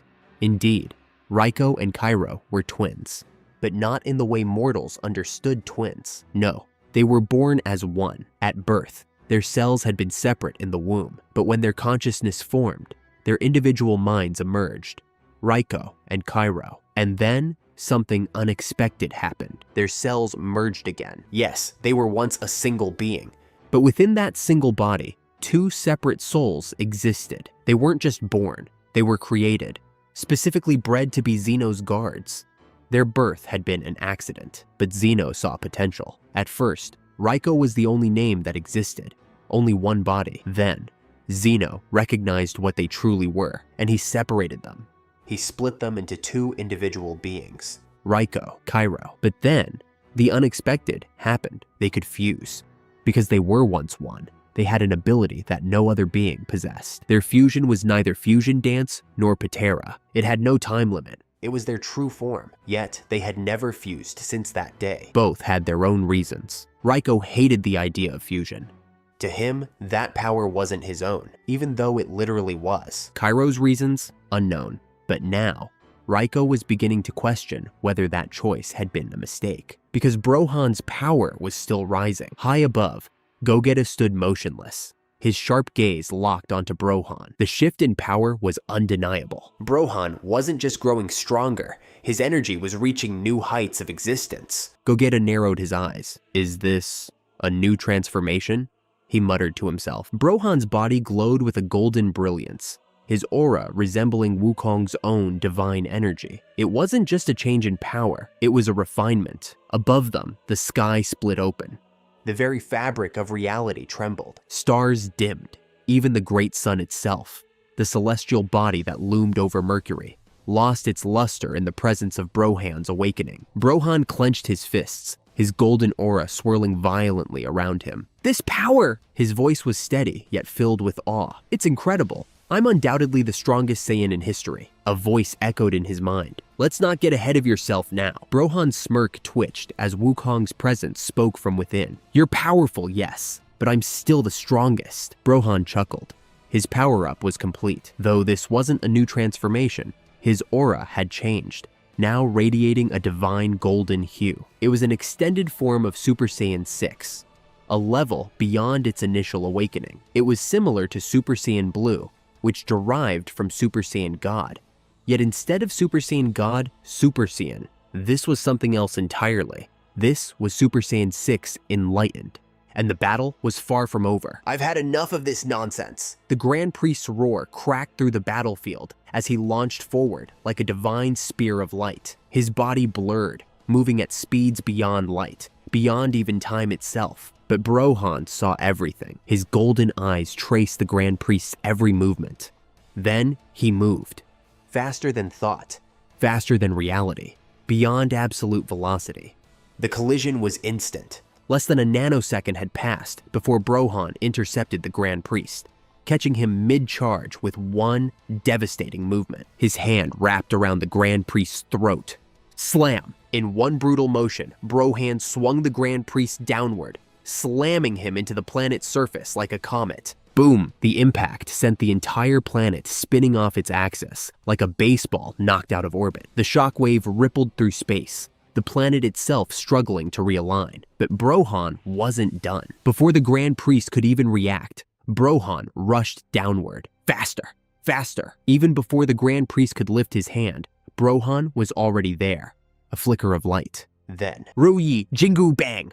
From Brohan's fingertip, the manifestation of Wukong's divine staff sprang forth. The staff extended instantly, stretching through the battlefield like a divine spear. Then, pierced. The Grand Priest's chest was impaled, the staff nailing him to the ground like an ancient relic of war. A stunned silence filled the battlefield.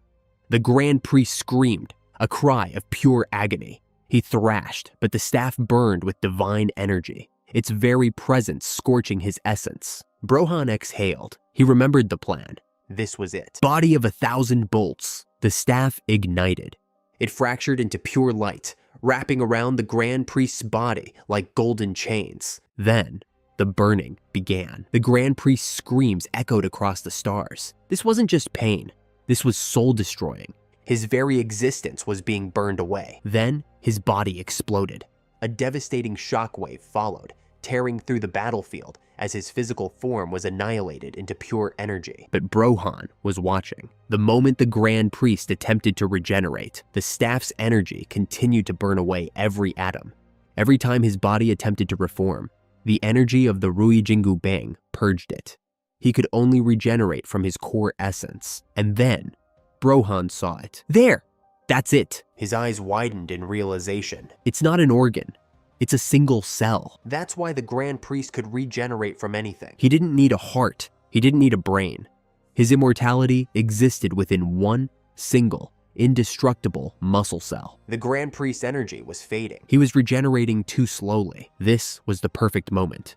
Brohan moved. He charged forward, ready to end it. No! A voice roared as space itself ripped apart. Raiko teleported in an instant, his hand raised, prepared to shut down Brohan's attack. But he never got the chance. Boom! A fist collided into Raiko's face before he could react. His body skidded backward, his arms crossed in an X position, blocking the devastating punch. Gogeta, the fusion warrior, landed gracefully, his smirk unwavering. I don't think so, Raiko growled, steadying himself. But before another attack could be thrown, something unexpected happened. A new voice spoke. A voice not of this battle. A voice of something ancient. A portal tore open in space. From within, a single demonic finger emerged. In the blink of an eye, it grabbed the Grand Priest's last cell and pulled it through the portal. Silence. Then, a voice. A voice filled with malice. I told you, priest, your power would soon be mine. Brohan's eyes widened. The voice. That energy. It was him, the first mortal. Zalama. the ancient being who stood at the dawn of existence. Zalama raised a hand, throwing a relic into the sky. A relic that absorbed the Grand Priest's essence completely. Then, he did the unthinkable. He siphoned it into himself. Brohan's blood ran cold. For the first time in his life, he felt true dread. The portal snapped shut. All traces of the Grand Priest's existence vanished. Brohan clenched his fists. His rage boiled. He wouldn't let this happen again. He wouldn't let Zalama escape. He turned sharply toward Gogeta. "Kick his ass," he said. Gogeta smirked. Brohan vanished. He reappeared in the Null Realm, the exact location he tracked down Zarama, the first mortal. Using his cloud-skipping technique, Brohan tore through the vastness of space in mere seconds. The technique, a fusion of speed and teleportation, was notoriously taxing on stamina. Had Broly attempted it alone, it would have drained him in an instant. However, thanks to the fusion with Gohan, their combined power made the energy loss negligible. Their destination? The Tournament of the Gods, a battlefield unlike any other. As Brohan materialized onto the floating cosmic arena, his burning golden aura crackled with sheer intensity, sending shockwaves rippling through the very fabric of reality. The moment his boots touched the ground, his sharp Saiyan instincts kicked in. His gaze locked onto a figure standing before him. Zarama, the first mortal, the primordial being created by Zeno-sama himself, had just arrived. Yet, as he turned to face Brohan, a flicker of confusion crossed his otherwise unreadable expression. "What?" Zarama's voice carried an air of disbelief. He knew, without a shadow of a doubt, that no being could follow him through his dimensional rift. Yet here, Brohan stood, staring him down with fiery, battle-hardened eyes. Brohan's muscles tensed. His rage boiled to the surface, his mind flashing back to a single haunting memory. The moment Zarama killed Gohan in a previous battle. The pain, the helplessness, the cold void of death. His jaw clenched, and his voice came out low and seething. "Don't think I'll let you get away again." That wasn't just Brohan speaking.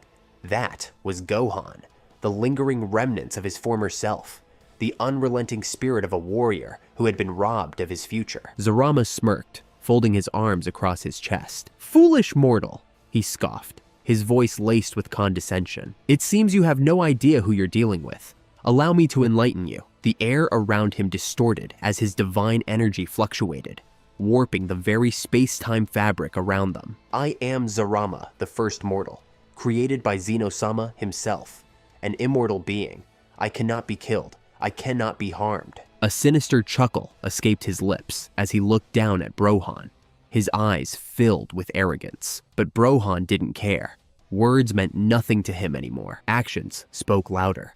Before Zarama could continue his monologue, Brohan moved. A mere step turned into a sprint, a golden streak of lightning tearing across the battlefield in a blur. Super Saiyan 6 Wukong Brohan had no interest in banter. His body surged with a force beyond comprehension, his aura burning hotter than 10 Earth suns. Every cell in his body screamed for vengeance. 5 minutes, Brohan muttered to himself.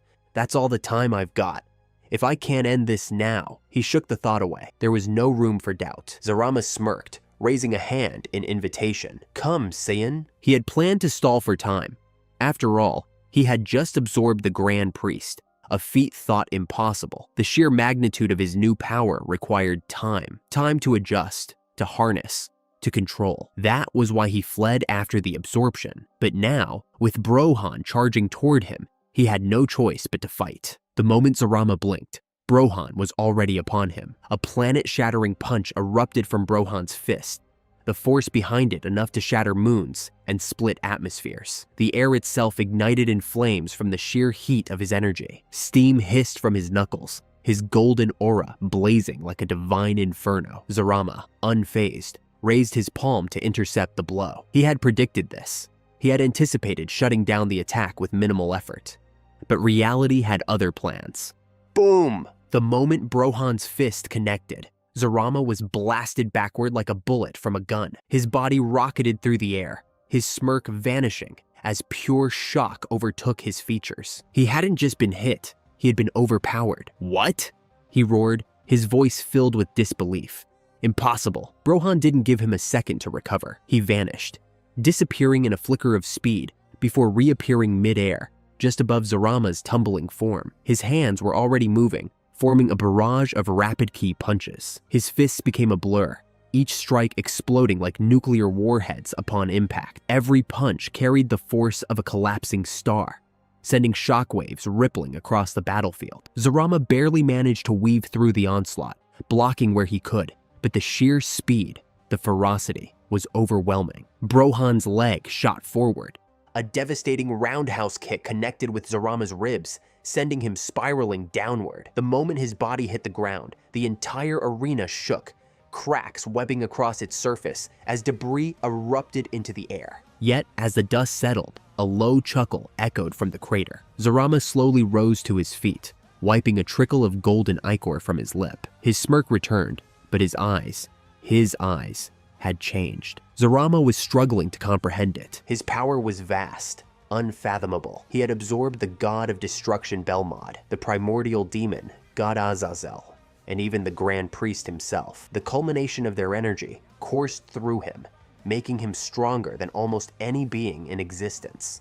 And yet, Brohan overpowered him. It wasn't just strength, it was something beyond strength. The fusion warrior was wielding 50% of Wukong's power, the absolute limit of what his mortal body could handle. But that alone wasn't what made him terrifying. It was the synergy, the unstoppable combination of Broly's brute force, Gohan's beast-like precision, and the Super Saiyan 6 Wukong form blended with Beast Kaioken. Every ounce of his energy was pushed to its peak. This was the strongest he had ever been. With each step Brohan took, the ground beneath him melted into molten rivers. The sheer intensity of his aura disintegrated all life that had once thrived on the planet.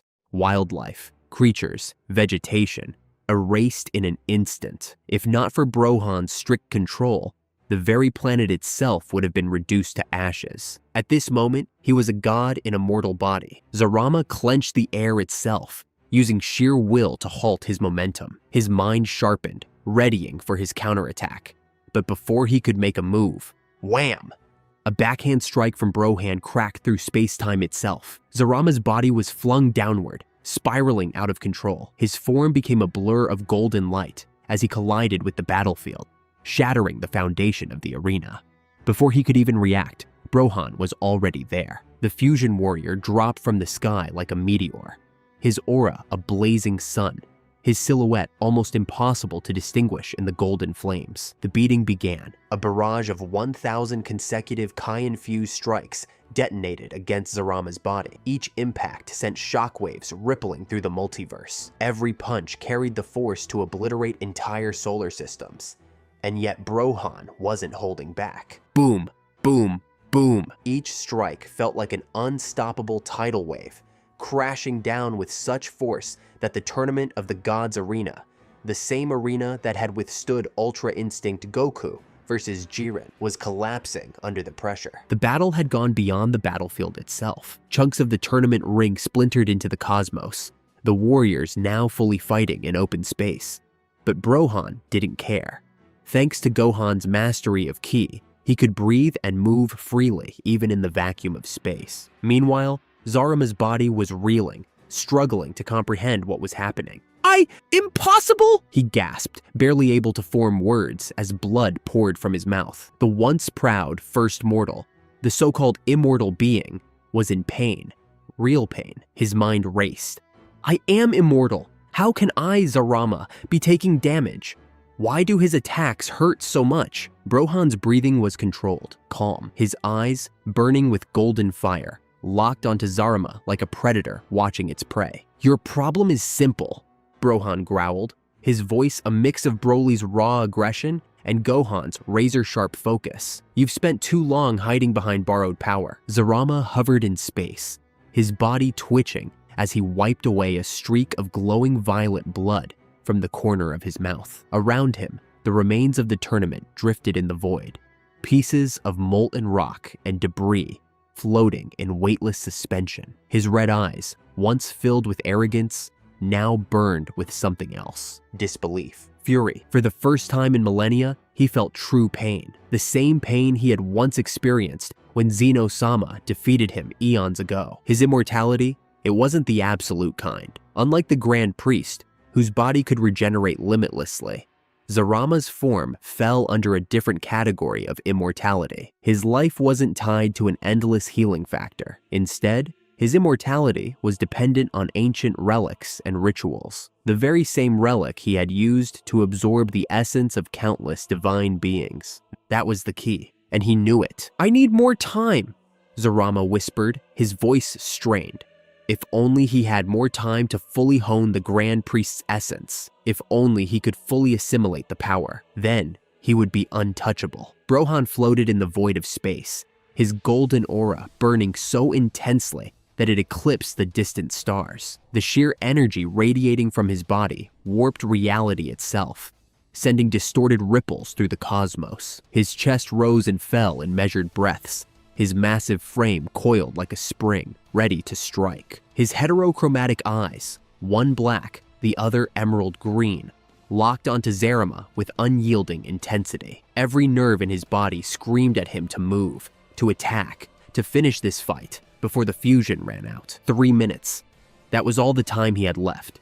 3 minutes to put an end to a being who had lived for eons. But Zarama, the so-called first mortal, still stood, his lips curled into a disdainful sneer, his crimson aura flickering with unstable power. Around him, the shattered remnants of the Tournament of the Gods trembled under the weight of his fury. He clenched his fists, and instantly, chunks of broken arena imploded into dust, disintegrated by the sheer force of his grip. "Not bad for a Saiyan, and a fused one at that," Zarama spat, his deep voice cutting through the void, as if space itself carried his words. Gohan didn't respond. His expression remained unreadable, but his body was a coiled weapon, waiting for the perfect moment to strike again. Yet, something in Zarama's gaze shifted, a flicker of recognition, a glint of puzzlement. He had been watching the Saiyans from the shadows, lurking in the background of reality while observing the Grand Priest. He had studied them, analyzed them, measured their power, and yet something about Gohan unsettled him. He had seen this face before, or at least a part of it. For a moment, the god's mind flashed back to a battle long past, one where he had erased Gohan from existence, a battle that should never have been undone. And yet, here he was, alive, whole, as if that event had never happened. Zarama's mind twisted in confusion. He was before the age of Dragon Balls, before their creation. He had no knowledge of their powers, of their ability to defy the very laws of existence. But even now, his pride refused to bend. He scoffed, his red eyes gleaming as his energy began to swirl around him like an unstable storm. "It doesn't matter." A sinister grin spread across his lips as he straightened his posture, shaking off his wounds. "You've only tasted a fraction of my true power." Despite his confidence, doubt gnawed at the edges of his mind. How is this Saiyan abomination this strong? Zarama was immortal, a being created by Zeno-sama himself. He had absorbed the power of the Grand Priest, the gods of destruction, and countless others. He should be untouchable, and yet Gohan had hurt him. Badly. Zarama's crimson aura flared wildly as he clenched his fists, recalling the countless beings he had consumed throughout his existence, the gods he had devoured, the warriors he had crushed, the absolute power he had gathered for millennia. All of it for one goal, his ultimate ambition, his true purpose. He would kill Zeno. And Gohan, he was just another obstacle, a stepping stone on his path to vengeance. His muscles tensed, his aura spiking violently, causing the fabric of space to bend and distort around him. His voice, now laced with malice, rang through the battlefield like a death sentence. "I will have my revenge," Zarama declared, his glare locking onto Gohan with newfound intensity. A dark smile crept onto his face. "You're just a stepping stone in my way." Gohan narrowed his eyes. Zarama was bluffing.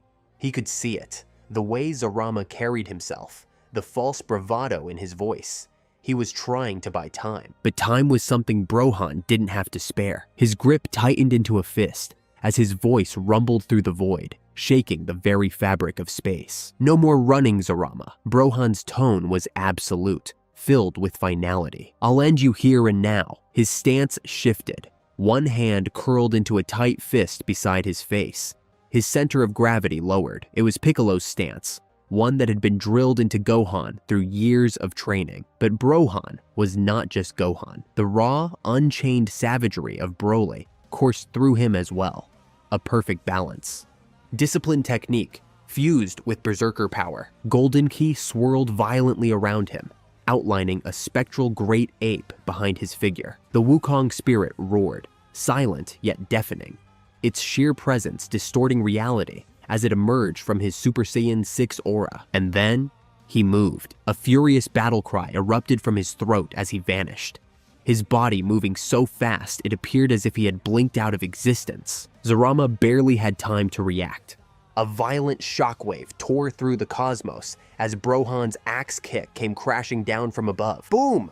Zurama barely managed to cross his arms in time, intercepting the devastating blow. The moment their bodies collided, space-time itself wavered like shattered glass. Stars in the far reaches of the universe flickered unnaturally, their light bending under the sheer force of impact. Zurama grunted. Even blocking, the force of the kick sent tremors through his entire being, forcing him downward against his will. But he adapted instantly. Flipping in mid-space, he twisted his body, using the momentum to launch himself forward. His crimson aura flared like a wildfire, his eyes burning with defiance. He thrust his palm forward, aiming to obliterate Brohan with a single blast. But then, something happened.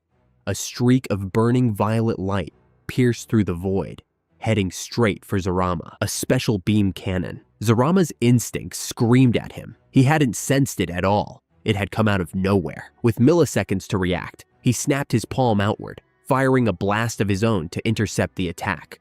Boom! The universe trembled. A tidal wave of raw energy exploded outward, shaking the heavens. The two attacks collided in a dazzling display of power. But Zurama was losing ground. His blast was being pushed back. His eyes widened in disbelief. Impossible. His voice came out in a snarl. What is this? Who dares? And then he saw him, a lone warrior, standing firm at the other end of the attack, Piccolo. But this was no ordinary Piccolo. His body radiated with divine energy, his form towering and bathed in a radiant golden green aura. His once dark skin had taken on an ethereal glow, and his eyes burned with unmatched wisdom and power. Zurama felt something he had never expected to feel, a sense of unease. Because this Namekian's power, it was beyond comprehension. Zurama's frustration erupted into a roar, his energy spiking violently as he tried to pour more force into his attack. For a brief moment, he started to push back against the special beam cannon, but it didn't last. Just as quickly, he fell back into the struggle. He gritted his teeth. No, this can't be happening. I am the first mortal, the true god. But it was happening. Piccolo was unlike anything the universe had ever seen. He had fused with all the eternal dragons, even Super Shenron. This was no ordinary fusion. This was ascension. He had transcended gods. And now, standing before them, he had taken on a form never seen before. A new deity among mortals. Piccolo had achieved something that defied all logic. A true god form. I am God Piccolo, the Namekian said, his deep voice echoing through the cosmos. His piercing gaze locked onto Zurama, radiating an aura of absolute dominance. The battlefield had changed. Brohan stood frozen, his heterochromatic eyes wide in disbelief. His body was still surging with the overwhelming power of Super Saiyan 6 Wukong, his fusion at its absolute peak. Yet, in that moment, something else had completely stolen his focus. The golden green figure before him radiated an unimaginable presence. The sheer pressure of his energy spread across the stars like a celestial explosion, its power washing over the entire dimension. Every molecule in Brohan's body screamed, telling him that what he was feeling was beyond godhood. His voice cracked with shock. Is that really Piccolo? The words left his lips before he could stop them. His hands clenched into trembling fists as he struggled to grasp the impossible. How? Just yesterday, Broly had met Piccolo. Back then, the Namekian was powerful, sure, but nothing like this. Yet, here he stood, transcended. His energy wasn't just powerful, it wasn't just godly. It was limitless. Brohan's dual voices, a fusion of Broly's primal instincts and Gohan's sharp intellect, finally pieced it together. Did he fuse with more eternal dragons? Brohan muttered. A chilling realization struck him. Before Brohan had come into existence, Broly had witnessed Piccolo fuse with 2 eternal dragons. First, Shenron, transforming into Orange Piccolo. Then, Porunga, achieving a form that had been called Omega Piccolo. But now, Brohan's Gohan side remembered something crucial. Super Shenron, the golden dragon that granted Android 17's wish after the Tournament of Power, the most powerful of them all. A wave of understanding hit him like a tidal wave. Did he fuse with Super Shenron? His voice barely came out as a whisper. Light years away, in a realm beyond mortal understanding, the battlefield where Omni Gogeta and Raiko clashed fell into complete silence. The moment God Piccolo revealed himself, his power spread like cosmic dust, scattering across the infinite void. It tore through dimensions, stretching beyond the known multiverse, forcing all who could feel energy to stop and acknowledge its existence. For one warrior, this feeling was far too familiar. A sharp inhale, eyes widened in pure shock. Gogeta took a step forward, his own burning aura flickering violently, trying to process what he had just sensed. His voice erupted, carrying across the battlefield like a meteor crashing into a planet. Piccolo? It wasn't a question. It was disbelief. His mind was screaming at him, telling him it was impossible. But his heart told him otherwise. He clenched his fists, his body trembling, not from fear, but from something he hadn't felt in ages. Hope. How is this possible? Gogeta whispered, his golden brows furrowing. His power, I can't even sense the end of it. A being of his level should be able to detect limits, to understand the walls of another warrior's power. But God Piccolo had no walls, no limits. This wasn't just a transformation. This was ascension. And then, a small smile pulled at the corner of Gogeta's lips. He's with my son and Broly. He's with Brohan. His words were filled with relief. He didn't understand how it had happened, but he knew one thing. Piccolo was now their greatest ally. A few feet away, Raiko stood in silence. The battle between him and Gogeta had completely paused, but the divine warrior wasn't focused on his opponent anymore. His mind was racing. His instincts were screaming at him. This presence, this energy that had suddenly emerged into the cosmos. It felt familiar. Raiko narrowed his eyes, his expression unreadable. His body, clad in divine armor, shimmered with raw energy as he slowly exhaled. So many unexpected moments. More and more powerful beings keep emerging. His fingers flexed, his gaze locked onto the infinite horizon, trying to decipher the mystery before him. And then, a realization crept over him like a shadow. His brows furrowed as he spoke softly, as if trying to grasp a memory just beyond his reach. Why does this presence feel so familiar? It gnawed at him. The power, the essence, the way it moved through the fabric of reality. And then, like pieces of a puzzle snapping together, it clicked. The energy of Super Shenron. Zalama's energy. The very essence of the eternal dragons. And yet, it was something more. It was blended, merged, not just with dragon energy, but with something else entirely. A Namekian. Raiko's eyes widened. He finally understood. Piccolo had become something never seen before. A being who had taken the power of the eternal dragons and fused it with his own Namekian bloodline. Not just a god, a true deity among mortals. And at that moment, across space and time, every single Namekian across existence felt it. Across planet Namek, a strange phenomenon took hold. Every Namekian, no matter where they stood, felt it. A presence so overwhelming, so divine, that it called to them on a level beyond mortal comprehension. A single voice echoed in their minds, an instinctive truth that none of them could deny. A new god of the Namekians has been born. Gasps filled the air.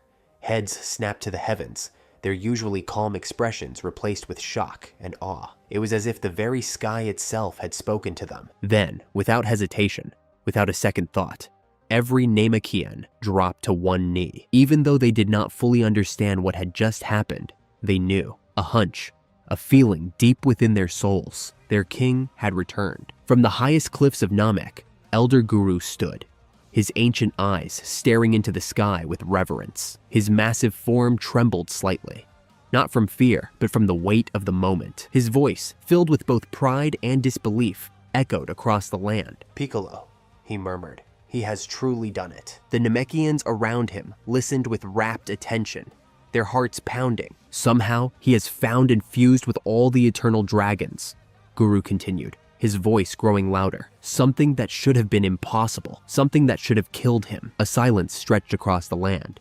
Then, Guru raised a weathered hand into the air and declared with absolute certainty, "Everyone, hear me now. Our king, King Piccolo, has now become our god.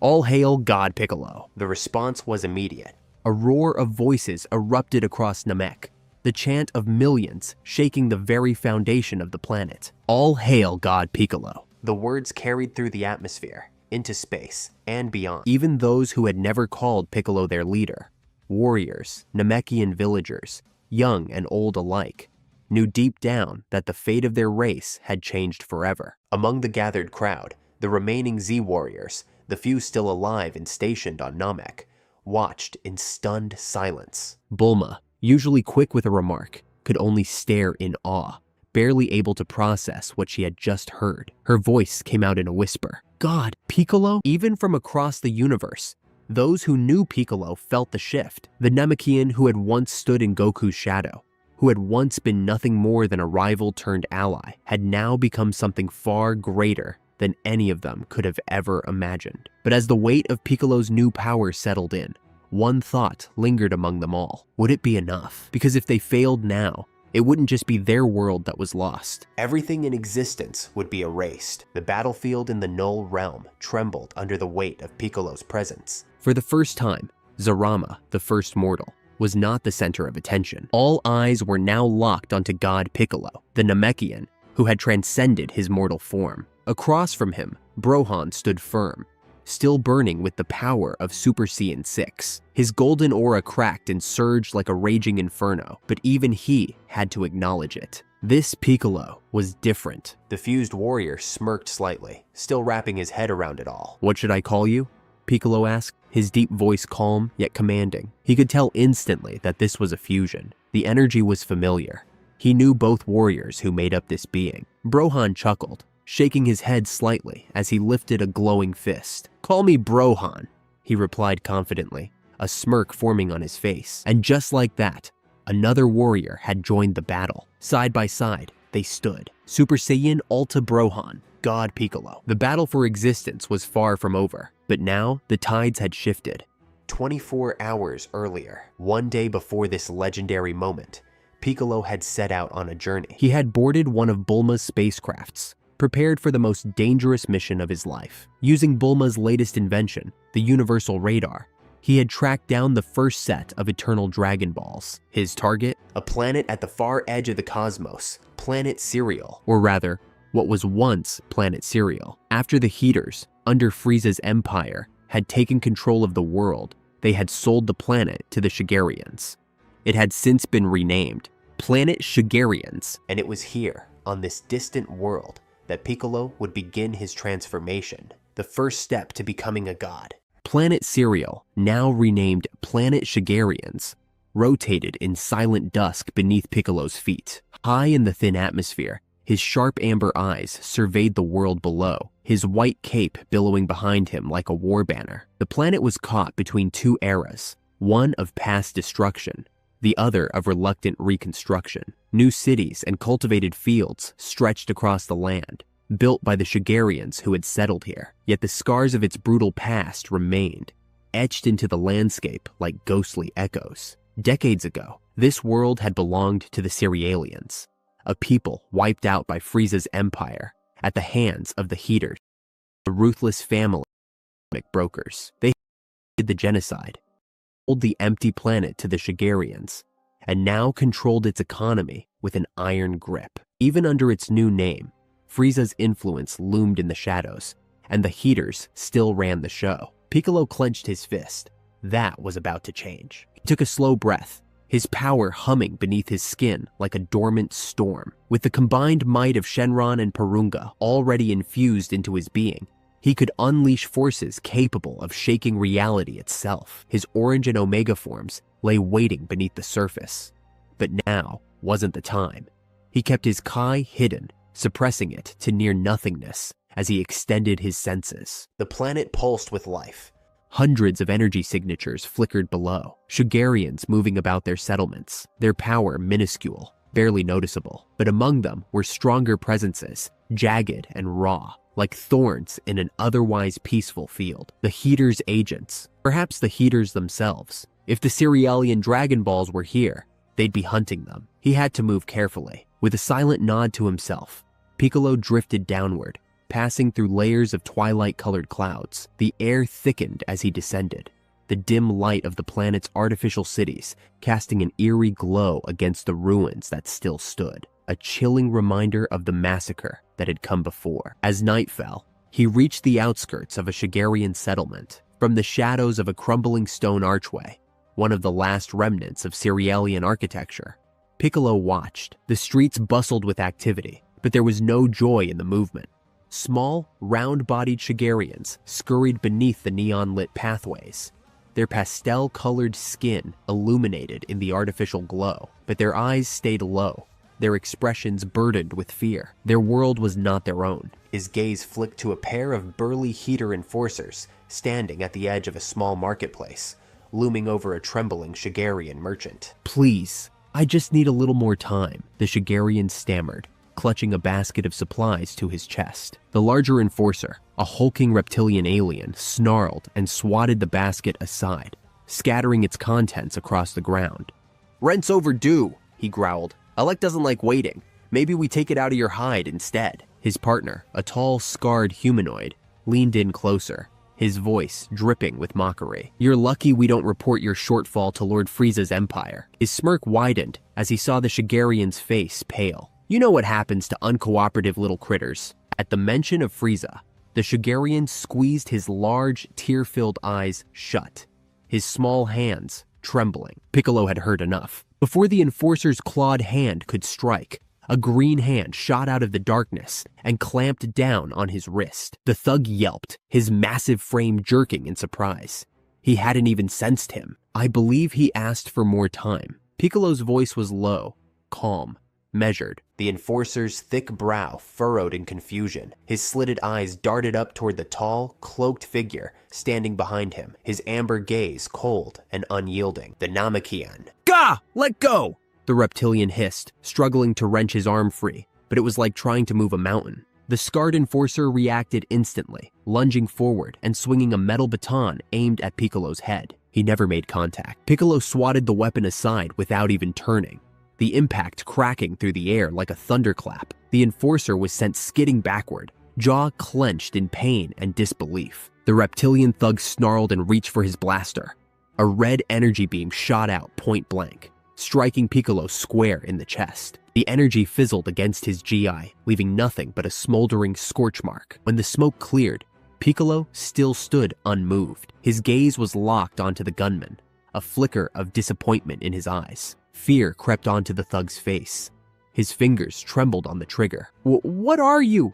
he stammered. Piccolo answered with movement. His elbow slammed into the enforcer's gut, driving the air from his lungs. The thug crumpled to his knees, gagging for breath. In the same motion, Piccolo released the reptilian's wrist, only to deliver a precise, lightning-fast chop to the side of his neck. Both enforcers collapsed, groaning in pain or unconscious. The Shigarian shopkeeper stood frozen, his hands still hovering over his spilled basket. Piccolo, however, paid him no mind. He reached down and hoisted the scarred man up by the collar of his battle jacket, holding him effortlessly in the air with one arm. "Where are the Cerealian Dragon Balls?" His voice was deep, controlled, unyielding. The thug's eyes went wide. Sweat beaded down his forehead. "Dragon Balls? I don't," he stammered. Before he could finish, a new voice sliced through the night. Well, what do we have here?" CUT. Piccolo turned his head, his grip still firm on the enforcer. A slim, teal-skinned woman sauntered forward, her arms crossed in amusement. Beside her, a massive, rotund brute cracked his knuckles, bearing a toothy grin. Their battle jackets bore a sleek, stylized H emblem, the mark of the Heaters, Maki and Oil. Behind them, a dozen armed mercenaries emerged from the alleys, their weapons aimed directly at Piccolo. Maki's eyes flicked to the fallen thugs, and then to the frightened Shigarian beyond. She sighed dramatically, twirling a strand of white hair between her fingers. "You know, it's bad manners to rough up our employees." Her lips curled into a smirk. "Now, we're going to have to teach you a lesson, Green Man." Piccolo slowly released his captive, letting the enforcer slump to the ground. He took a single step forward, placing himself between the heaters and the frightened Shigarian. The streetlights overhead flickered, casting long shadows over his face. His antennae twitched slightly. "I have no quarrel with you locals," his voice carried, powerful yet eerily calm. "My business is with the heaters." His eyes locked onto Maki. "Give me the Dragon Ball you've stolen from this planet and leave. Do that, and I won't pursue this." For a moment, silence hung over the streets. Oil let out a deep, rumbling laugh, his broad shoulders shaking with amusement. "Hear that, Maki? He thinks he can boss us around." His thick fingers curled into massive fists, his knuckles cracking ominously as he stepped forward. Each step was like a hammer against the pavement, sending thin fractures crawling across the concrete. "I don't know who you are, Namekian," Oil sneered, his eyes narrowing with barely contained aggression. "But you've got some nerve coming here, demanding things." Maki smirked beside him, but Piccolo's sharp gaze didn't miss the subtle movement of her fingers grazing the communicator in her ear. She was calling for backup. Piccolo didn't flinch. His voice was like distant thunder before a storm. "Last chance." Oil's grin widened into a snarl. "Yeah, here's mine." With no more words, Oil lunged. His massive frame tore through the air, his sheer bulk moving faster than his size should have allowed. A fist the size of a boulder rocketed toward Piccolo's face, the force behind it enough to shatter stone. But Piccolo was already moving. A sharp sidestep, the barest shift in his stance. Oil's punch whistled past him and demolished a street lamp instead. The metal pole crumpled like paper, its top half flying through the air before crashing into a distant building with a loud clang. Piccolo countered instantly. With a sharp twist of his hips, his roundhouse kick slammed into Oil's ribs. Boom! The impact sent a shockwave rippling through the street. Oil's body lifted off the ground as he was sent hurtling backward, crashing through a nearby speeder. The metal frame crunched and collapsed beneath him, shards of glass flying in every direction. Maki's smirk vanished. "Open fire!" she snapped, her voice sharp. The surrounding mercenaries hesitated only for a second before unleashing a barrage of energy blasts. A dozen fiery bolts tore through the air, converging on Piccolo's position. Piccolo's scowl deepened. He thrust out his palm. A translucent barrier of Kai flared around him. Just as the energy blasts struck, the projectiles exploded on impact, engulfing him in a storm of fire and smoke. The street trembled under the assault. For a moment, nothing but thick smoke remained. Then, from within the haze, "Scatter!" Before the mercenaries could even process the word, Piccolo moved. A blur of motion, he weaved through the chaos like a shadow, appearing behind one mercenary before disarming him with a sharp chop to the wrist. The soldier barely had time to react before a devastating elbow strike to the gut folded him over, knocking the air from his lungs. Another gunman turned to flee, leaping onto a hoverbike. Piccolo's arms stretched, fingers wrapping around the vehicle's back end. With one swift yank, he ripped the bike and its rider back to the ground. The mercenary slammed into the pavement, groaning in pain. Within moments, the street was littered with fallen enforcers. Oil, still groggy from the previous blow, forced himself to his feet. His bruised side throbbed, but his fury burned hotter. With a guttural roar, he charged again, this time aiming to tackle Piccolo with all his weight. Piccolo didn't move. Oil crashed into him, but Piccolo held firm. The ground split beneath their feet as Oil strained against him, his muscles bulging with effort, but Piccolo remained rooted. Then, a shift. Piccolo suddenly dropped his stance and used Oil's own momentum against him. With a judo-like throw, he hoisted the massive heater over his shoulder and slammed him into the ground. Crash! Oil's body cratered the pavement, the sheer force of the impact leaving him completely motionless. Maki's expression twisted in frustration. She gritted her teeth and pressed her communicator. "Gas! Get over here, now!" she barked, her voice tight with urgency. Piccolo's sharp eyes flicked toward her. Maki instinctively took a step back. She could feel the weight of his stare. Swallowing hard, she reached into her jacket, fingers wrapping around the grip of a sleek energy rifle. Her hands were steady, barely. And then, whoosh! A sudden gust of wind blasted through the street. The lingering smoke was instantly blown away, And in that moment, he appeared. A new figure now stood between Maki and Piccolo. Piccolo hadn't even sensed him approach. The newcomer was young, lean and deadly in his stillness. His sharp, angular features were set in a cold expression. His charcoal black hair tied into a top knot. A faint but overwhelming aura radiated from him, distorting the air. A pair of curved tusks hung from a pendant on his forehead, a totem of his power. His combat vest bore the same insignia as the other heaters, but Piccolo knew exactly who this was. Gas, the strongest of the heaters. His piercing gaze flicked to the fallen oil, then to the mercenaries groaning in pain. His lips curled into a snarl. "You've made a grave mistake," he said, voice low and dangerous. Then he moved. An explosion of speed. Piccolo's eyes widened as Gas vanished. He reappeared an instant later, directly in front of him. A fist rocketed forward. Boom! Their first clash sent a shockwave through the battlefield. The sheer force of impact rippled outward, shattering windows, making the very ground tremble. In the blink of an eye, they were already exchanging dozens of blows. Fists, elbows, knees, all striking with blinding speed. Each impact created sonic booms, the raw power of their battle warping the air around them. Piccolo's movements were fluid, calculated, his strikes backed by years of battle experience. But Gas was relentless, his attacks razor-sharp, precise, and filled with lethal intent. They blurred through the battlefield, each blow rippling through the atmosphere like thunder, crashing against the planet. Piccolo barely flinched as Gas came at him, fists flying like a relentless storm. The Namekian's sharp reflexes allowed him to parry each blow, his forearm guards deflecting Gas's rapid strikes with loud thwacks. The ground trembled beneath them, each collision of their strength sending out shockwaves that cracked the surrounding debris. Gas snarled, his frustration evident. He suddenly twisted his body, pulling back a hand, and in an instant, a shimmering energy spear materialized in his grip, its golden glow casting eerie shadows across the battlefield. With a battle cry, Gas hurled it at Piccolo like a lightning bolt. Piccolo reacted swiftly, batting the spear aside with the back of his hand. It veered off course and exploded against a distant rock formation, shattering it into dust. But Gas was already closing the gap, now wielding twin key-forged blades, one in each hand. He slashed with inhuman speed, his movements a blur. Sparks erupted as the first blade scraped against Piccolo's forearm guard. The second came within a hair's breadth of his throat. Piccolo pivoted, ducking just in time to avoid a decapitating slice.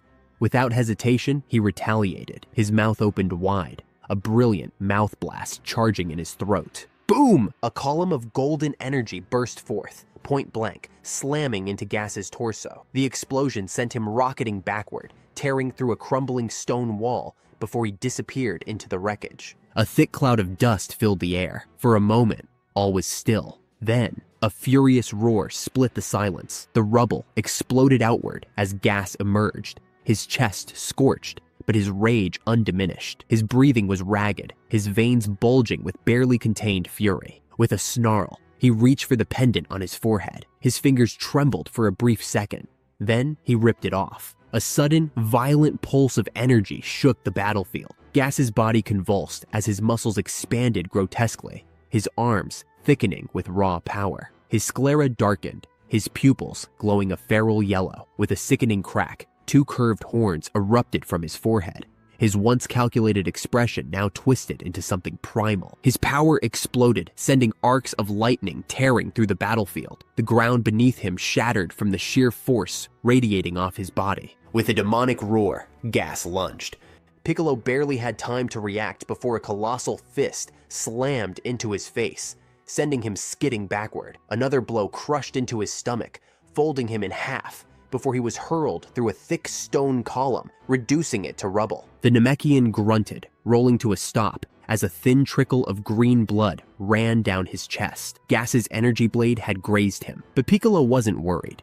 Before Gas could gloat, the wound sealed shut in an instant, his body regenerating with ease. Gas's wild eyes widened in shock. "You monster!" he spat. With a primal scream, Gas raised his palm, gathering an immense sphere of crackling purple kai.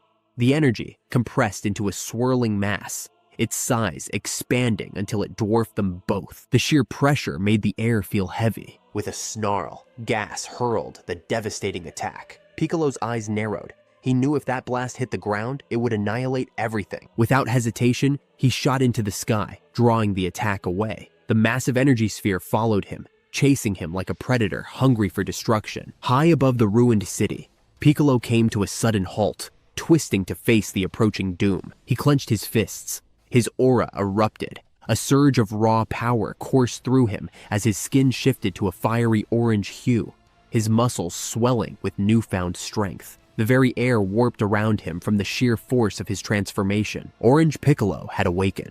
Letting out a deep breath, he raised both hands and braced himself. The massive sphere slammed into his palms. For a heartbeat, it seemed as if the energy would engulf him entirely. Then, with a mighty roar, Piccolo pushed back. His orange aura blazed, his energy flaring violently as he forced the blast upward, away from the planet. With one final heave, he hurled the attack into the sky. The sphere streaked toward the atmosphere before detonating in a blinding flash, turning night into day for a brief moment. Piccolo barely had a second to breathe before Gas shot toward him, his fists a blur of motion. But this time, Piccolo didn't dodge. His massive hand snatched Gas's fist mid-strike. Gas's pupils shrank in shock. Before he could react, Piccolo's grip tightened. Bones cracked. Gas let out an agonized howl, his body twisting as he tried to pull free. Piccolo didn't let go. Instead, he yanked Gas forward and drove his knee into the heater's stomach. The impact was devastating. Gas's body convulsed as spit flew from his mouth, his breath stolen by the sheer force of the blow. His eyes rolled back as he hovered, frozen in agony. Piccolo's expression was hard, unyielding. He pulled back his fist, orange ki swirling around it like a burning inferno, with a final, thunderous punch to the jaw. Crack! The shockwave split the clouds.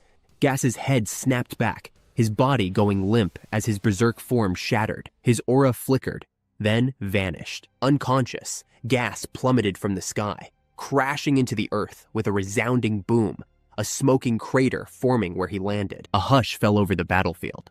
The dust settled. The once mighty warrior lay defeated. On the ground, Maki let out a horrified gasp, scrambling toward Gas's crater. She grabbed her brother's lifeless body, shaking him desperately. Oil stumbled over, his movements sluggish, his face pale with disbelief. The Shugarians and mercenaries watched in stunned silence. Their tormentors, the ones who had ruled with an iron fist, had been vanquished. Piccolo slowly descended, his orange aura fading as he reverted to his normal state. His expression remained hard as his gaze shifted toward the last remaining threat. Alec, the heater's leader, stepped out from the shadows, his usually confident face drained of color. His hands rose in a placating gesture, his signature smirk now strained. Now, no need for further violence, he said, forcing a chuckle that sounded more nervous than amused. From inside his coat, he produced a small metal case. With trembling fingers, he opened it. Inside, a grapefruit-sized orange sphere gleamed, 2 black stars shining within. Alec swallowed hard. Piccolo plucked the Cerealian Dragon Ball from the metal case, turning it in his palm. Its smooth glass surface gleamed under the moonlight, the 2 black stars inside glowing faintly. A heavy silence filled the air. His gaze shifted back to Alec, his voice steady but firm. Where is the second one? For the first time, Alec hesitated. A flicker of unease crossed his face before he stole a glance at Maki. The younger heater, still glaring daggers at Piccolo, clenched her fists. It was she who answered, her words dripping with venom. Hidden! She spat. That old Namekian hermit, Monedo, squirreled it away in the ruins ages ago. We never found it. Alec nodded rapidly, his usual smug confidence cracking under the weight of Piccolo's unyielding stare. Yes, that's true. We only ever located this one, he added hastily, gesturing to the orb in Piccolo's grasp. So you see, you have what you want. Alec forced a tight, oily smile, trying to regain some of his composure. We'll just be on our way now, and never trouble this planet again. Agreed? His words dripped with insincerity, but his nervous eyes betrayed him. Piccolo didn't blink. His piercing gaze bored into Alec for several long, agonizing seconds. Then, at last, he gave a sharp nod. Leave, he he commanded. His voice was calm, yet carried the weight of an unspoken warning. If I learn you've harmed these people again, I will return, and you won't have a second chance. Alec swallowed hard. That wasn't a threat, it was a promise. Wasting no time, the heaters scrambled into motion. Alec barked orders to his remaining crew, his voice lacking its usual bravado. Oil staggered toward Gas's crater, still dazed from the battle, while Mackie crouched beside her fallen brother, trying to rouse him. Gas remained motionless, his face slack. "Get him up, now!" Alec snapped, urgency creeping into his voice. Together, Mackie and Oil hauled Gas's unconscious form over their shoulders, his massive frame weighing heavily on them. Mackie shot Piccolo one last hateful glare, but Oil and Alec kept her moving. They knew better than to push their luck. As the invaders departed, the once deserted streets began to stir. Doorways creaked open, windows filled with the wide, cautious eyes of the Shigarians. They had been too afraid to step outside before, but now, as the heaters fled, a new emotion flickered in their expressions. Hope. Some of the braver Shigarians hesitantly stepped forward, their small forms shuffling toward Piccolo. They bowed their heads in gratitude, murmuring soft words of thanks in their native tongue. Them with a slight nod, but did not linger. His work here was not finished.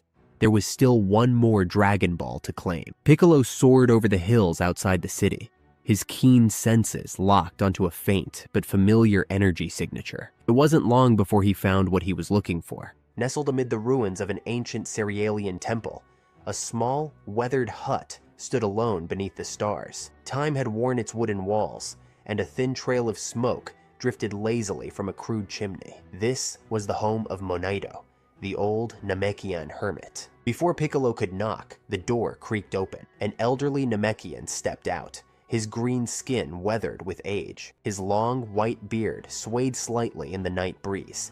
He leaned on a gnarled staff, his one good eye filled with curiosity and relief. "You," Monaito murmured, his voice trembling with awe. "You must be the one who defeated the heaters." Piccolo bowed his head respectfully. "I am Piccolo, from Earth." He lifted the glowing 2-star Dragon Ball as proof. "I've come for the second Dragon Ball, Monaito." Monaito studied the orb in Piccolo's hand, then let out a deep sigh, as if exhaling years of worry. Slowly, a gentle smile touched his lips. "Of course," the elder murmured. "I knew this day would come." He turned and gestured for Piccolo to follow. "Come inside, brother." Within the modest hut, Monaito knelt and pulled back a threadbare rug, revealing a hidden compartment in the wooden floor. With great care, he lifted a second Dragon Ball, this one gleaming with a single black star. For a moment, he simply cradled it, his fingers tracing the smooth surface, as if bidding it farewell. Then, with solemn reverence, he extended it toward Piccolo. "I protected it all these years," Monaito said softly, praying the heaters would never misuse Taranbo's power. His old eyes met Piccolo's, filled with newfound hope. "Now it will serve a higher purpose. I'm sure of it." Piccolo accepted the 1-star Dragon Ball, its familiar warmth pulsing in his palm. His grip tightened slightly. "I intend to summon Taranbo and merge with him," he revealed. "It's the only way I can gain the power needed to stop a great evil threatening all of existence." Monaito's eyes widened, his breath catching in his throat. He gazed at Piccolo in astonishment, as if truly seeing him for the first time. "I can feel it," Monaito murmured, his voice barely above a whisper. "You carry the essence of other eternal dragons inside you." He took a slow step back, his mind racing with the implications. "Then it's true. You've transcended the limits of our kind." A profound silence hung between them, before Monaito finally bowed his head. "You have my blessing, Piccolo," the elder said, his voice steady. "Do what you must. Save us all." Stepping outside, Piccolo set the 2 Dragon Balls on the ground. As soon as they touched, a surge of power filled the air. The orbs began to glow, their light pulsating in rhythmic waves. A hush fell over the landscape. The night air thickened, the very wind seeming to hold its breath. Piccolo took a deep inhale, then raised both arms. The summoning chant came to him instinctively, ancient Namekian words, long forgotten by most, yet etched into his very being. "Eternal dragon of Cerealian legend," he called, his voice resonating through the hills. "By your name, I summon you. Appear before me." The Dragon Balls blazed with incandescent energy. The sky ripped apart, Swirling black clouds gathered in the heavens, twisting violently as if reality itself was being rewritten. Thunder rumbled, shaking the ground with its raw power. Then, a pillar of emerald light erupted skyward. From within the light, an immense serpentine form uncoiled, its massive body stretching high into the heavens. The beast's scales gleamed like polished jade, its red eyes burning with untold wisdom. 2 curved horns adorned its noble head, a divine crown of power. Tarambo had appeared. The eternal dragon arched his colossal frame, his presence swallowing the very night. His deep, resonant voice echoed across the landscape, reaching into the souls of all who bore witness. You who have gathered the 2 Dragon Balls of this world. Tarambo's gaze locked onto Piccolo. I shall grant you one wish within my power. State your desire. Monato, standing at the hut's doorway, held his breath. His heart pounded as he watched the scene unfold. Piccolo floated upward until he was eye level with the mighty dragon. His voice was unwavering, his will unshakable. Great Dragon Tarambo, he declared, I request something unprecedented. I seek to unite your power with my own. I wish to fuse with you. Tarambo's massive pupils narrowed. The world seemed to pause. Then, the air crackled with energy. Monato's breath hitched. Was such a thing even possible? Tarambo's enormous serpent-like form coiled above the mountains, his glowing red eyes narrowing as he processed Piccolo's request. Fuse with me? The great dragon's voice carried a rare note of astonishment. No mortal had ever dared to make such a request before. Smoke curled from his nostrils as he lowered his massive head, scrutinizing the Namekian floating before him. No mortal has ever made such a wish, Tarambo rumbled. His voice carried the weight of eternity, vibrating the very clouds above. Why do you desire this, Namekian? Below, Monato clutched his staff, his heart pounding. Even he had never considered such a thing. Piccolo's cape billowed behind him, caught in the swirling storm of divine energy that surrounded them. His gaze remained unwavering. To save our universe, he declared, a tyrant of unimaginable power threatens all realms. I have already bonded with Shenron of Earth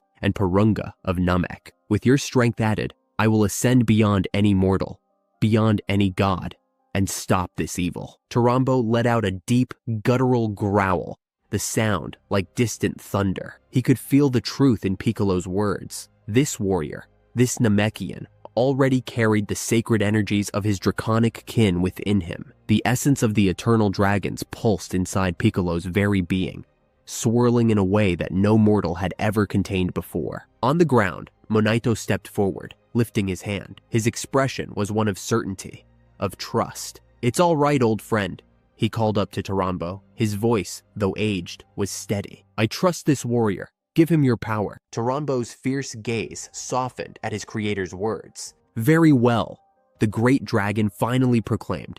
His voice boomed across the valley. But know this, Piccolo. Once we merge, the Dragon Balls of Planet Cereal will turn to stone. Their magic will be lost forever. This choice cannot be undone. Piccolo didn't hesitate. He never hesitated. His fists clenched at his sides, his resolve unshaken. I understand. His golden eyes burned with unbreakable determination. Let us begin. Tarambo's eyes flashed like twin stars, and a cosmic force, unlike anything before, erupted from his colossal form. A roar of divine power split the heavens. The dragon's massive body, so large that it had coiled through the sky like a celestial titan, began to dissolve into pure energy. Waves of golden and emerald light spiraled downward, streaking toward Piccolo like rivers of divine power. The Dragon Balls on the ground pulsed one last time, then faded, their glow extinguished. Their magic was expended.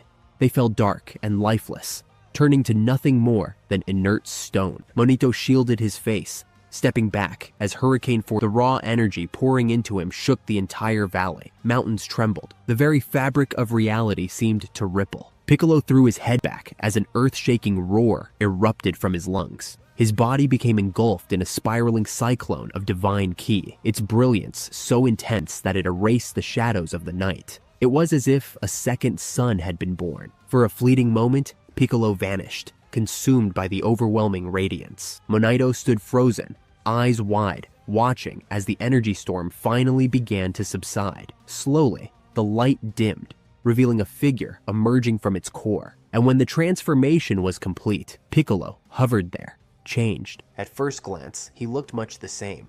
Still tall, still powerfully built, his signature cape still flowing behind him. But the aura surrounding him had changed. It blazed in shimmering layers of orange, gold, and emerald green, crackling with an almost divine intensity. Every flicker of energy felt alive, as if the very essence of the eternal dragons was coursing through his veins. Piccolo's eyes glowed, a piercing, almost ethereal golden hue, like two burning suns. Behind him, for the briefest instant, the outline of a colossal dragon flickered, Taranbo's spirit merging fully into his being. The image of the great beast coiled around him before vanishing into the radiant storm of his new power. Monato fell to his knees, overwhelmed. The energy washing over him was holy, sacred, something beyond anything he had ever felt in his long life. His voice trembled. "Remarkable," he whispered. Piccolo slowly descended to the ground, his boots touching the dirt with barely a sound. His radiant aura cast long shadows over the ruined temple. He turned to Monaito, offering a respectful nod. "Thank you, Monaito," he said, his voice calm, yet carrying a new depth of power. "Taranbo's power will be safe with me. This planet is free now. Take care of its people." Monaito bowed his head deeply. He had spent centuries guarding the Cerealian Dragon Balls, believing that their power was too dangerous for any mortal to wield. But now, standing before him was something beyond mortal, beyond godly. Monaito knew he was witnessing the birth of a savior. "Our fate is in your hands now, Super Piccolo," he whispered. Piccolo took a deep breath, feeling the immense power coursing through his veins.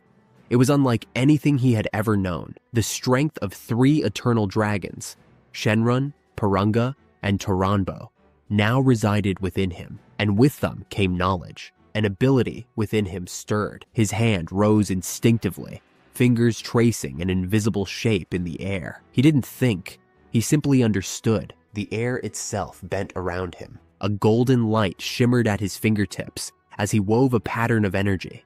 Ancient symbols forming in the space before him. A circular gateway ignited, swirling with colors that no mortal eye had ever seen. It pulsed with untold power, its edges crackling with the very essence of creation. Monaito's breath caught in his throat. "Piccolo, what is this?" Piccolo studied the glowing portal, his expression unreadable. This was the final gift, the ultimate ability granted by his fusion with Taranbo. "This," Piccolo murmured, eyes narrowing. "This is the Dragon Domain." Beyond the shimmering gate, an endless expanse of celestial stars stretched out. Colors rippled like liquid light, forming a reality that existed outside the confines of mortal understanding. Piccolo turned back, giving Monaito one last, steady look. Then, without hesitation, he stepped forward, vanishing into the light. And with that, he was gone. Piccolo opened his eyes to a world unlike any he had ever seen. He stood in an ethereal expanse where stars swirled like slow-moving whirlpools, and nebulae pulsed with shifting hues, painting the sky with colors that had no name. This was no ordinary plane of existence. This was the Dragon Realm, a twilight dimension where time stretched and the air itself carried the hum of primordial power. A deep, protective presence loomed over him. He turned his gaze upward to see the colossal spectral form of Taranbo coiled around him, his celestial body flickering in and out of view, like an illusion cast by the universe itself. Though no longer a separate entity, the Cerealian Eternal Dragon was now a part of him, his essence fused with Piccolo's very being. Piccolo could feel it.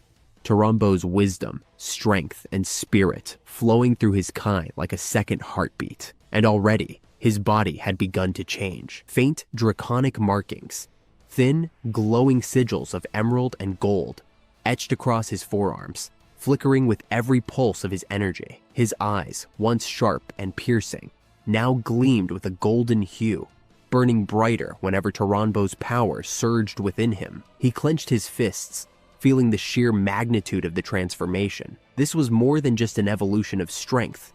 It was a melding of divine will. But this power came with a price. A presence stirred in the distance.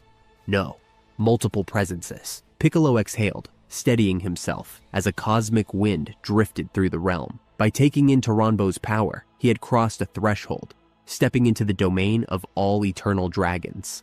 And now, they had sensed him. A low rumble echoed through the vastness of the dragon realm. Something massive was coming. Toranbo's spirit, though merged with Piccolo, tightened protectively around him, a silent, instinctive gesture of solidarity. The Namekian warrior understood what it meant.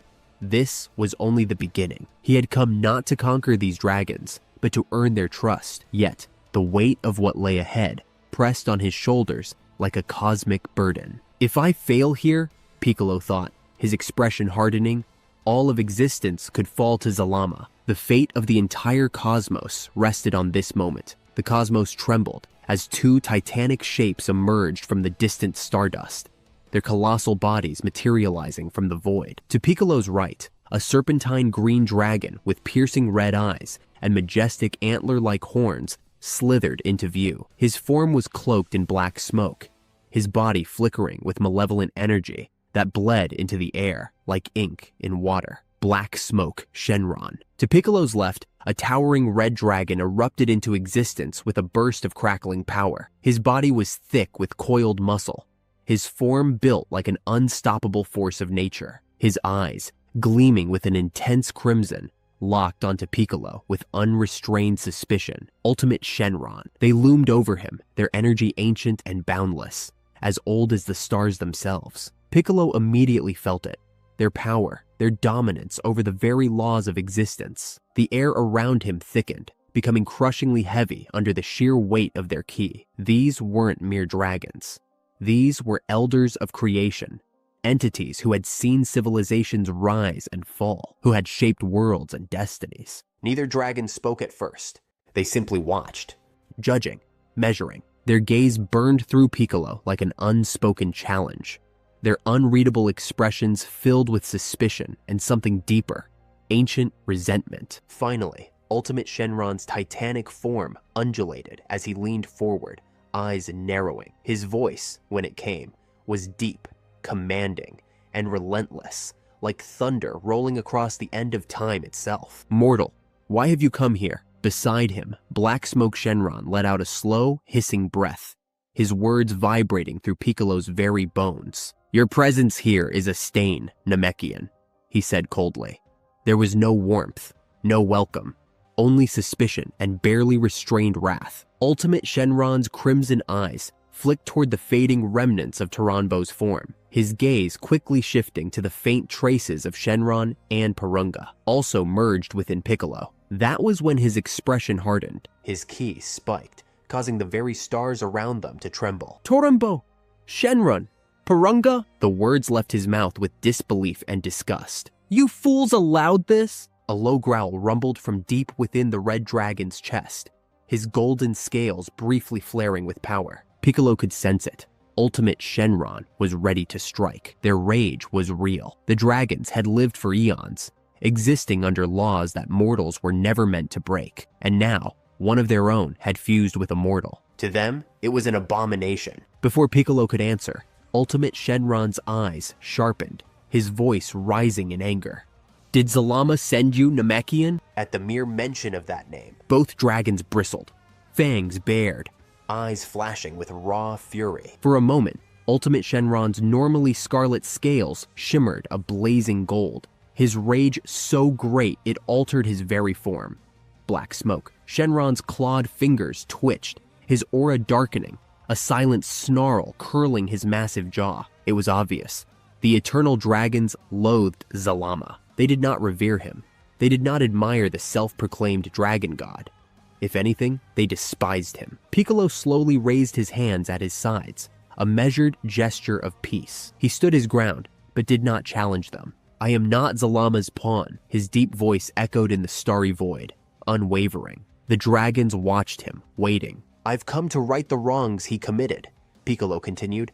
I seek your power, not to use you, but to free you. His gaze hardened, his voice like iron. And to stop him. Piccolo stood firm, his golden eyes locked onto the massive, ancient dragons before him. His words, his promise, hung in the cosmic air, but he could tell they were not convinced. Ultimate Shenron's massive jaw parted, revealing rows of razor-sharp teeth. A deep, guttural snarl rumbled through the dragon realm. "We have heard promises before," he spat, twin coils of energy steaming from his nostrils. His voice, like rolling thunder, was laced with contempt. He lowered his massive head, his crimson eyes burning with something deeper than mere anger, pain. Promises from that wretched liar, Zalama. At the mention of that name, the air in the dragon realm grew heavy, suffocating. Ultimate Shenron's tail flicked in agitation, coiling and uncoiling like a storm barely held at bay. The memory of Zalama's deception still festered in his mind. "The last mortal who sought our power spoke of freedom as well," Ultimate Shenron growled. His scales shimmered, reflecting the fractured light of the realm's shifting stars. "Zalama tricked us all, and we will not fall prey to another deceiver." The accusation struck Piccolo like a blow. Through his connection to Taranbo, Shenron, and Porunga, he could feel it. The dragon's fury was not just anger. It was fear. The fear of being betrayed again. The fear of being enslaved once more. Piccolo's mind raced. How could he prove to them he was different? The three spectral dragons wrapped around him, Taranbo, Shenron, and Porunga, reacted instinctively, tightening their protective embrace. Even in their ethereal forms, they could feel the hostility rising. And yet, beneath the swirling storm of rage and resentment, Piccolo sensed something else. Sorrow. It clung to the dragon's spirits, woven between their wrath like a wound that had never healed. Piccolo took a deep breath. Fighting them here would be pointless. They were not mindless beasts to be conquered. They were ancient, wounded beings who had suffered betrayal beyond mortal understanding. He had to show them his intentions. Words alone would not be enough. Summoning every ounce of composure, Piccolo slowly dropped to one knee. A hush fell over the dragon realm. The act stunned them. Piccolo's voice, low and steady, broke the silence. "I know you have no reason to trust me," he said, his golden aura flickering softly. "But I swear on my honor and on the souls of my people, I am not Zalama," his fists clenched at his sides.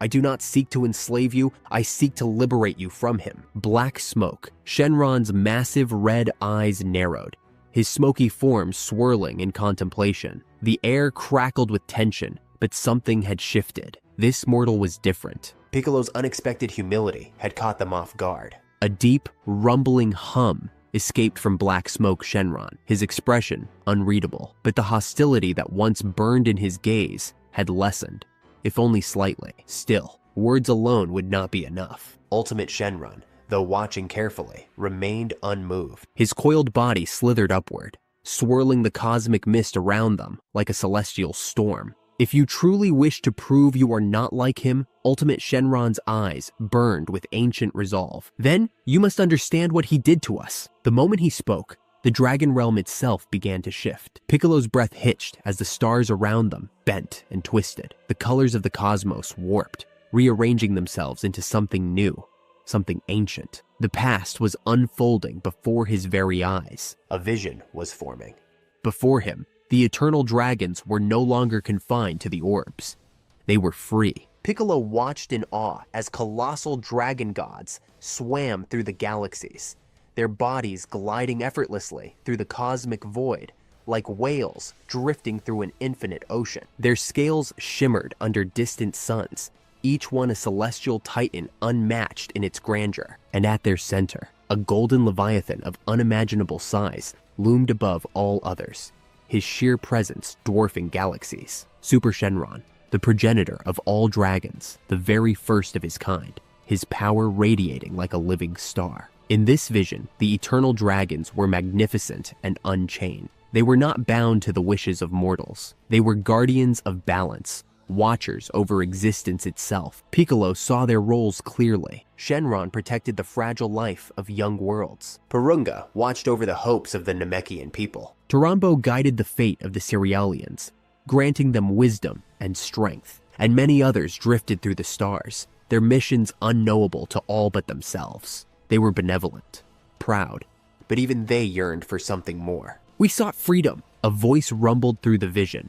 Super Shenron himself. Freedom from the whims of gods and mortals. freedom to exist without being called upon to fix the problems of the universe. Piccolo watched as the eternal dragons gathered in a celestial council, their massive forms encircling entire nebulas. And then, a lone figure approached them, a man walking among gods, tall, regal. His robes shone with a celestial white, his piercing eyes calm and full of promise. Zalama. Piccolo stiffened. At this time, Zalama did not radiate malice. He did not wear the guise of a tyrant. He was humble, wise, his presence inviting rather than imposing. Zalama was the first mortal we had ever seen reach our realm. Black Smoke Shenron's voice echoed, laced with resentment. He spoke of friendship, of understanding. The memory shifted. Zalama bowed before the dragons, his movements respectful, eerily similar to what Piccolo had done moments ago. Words of reverence poured from his lips, and with a wave of his hand, the first Dragon Balls appeared.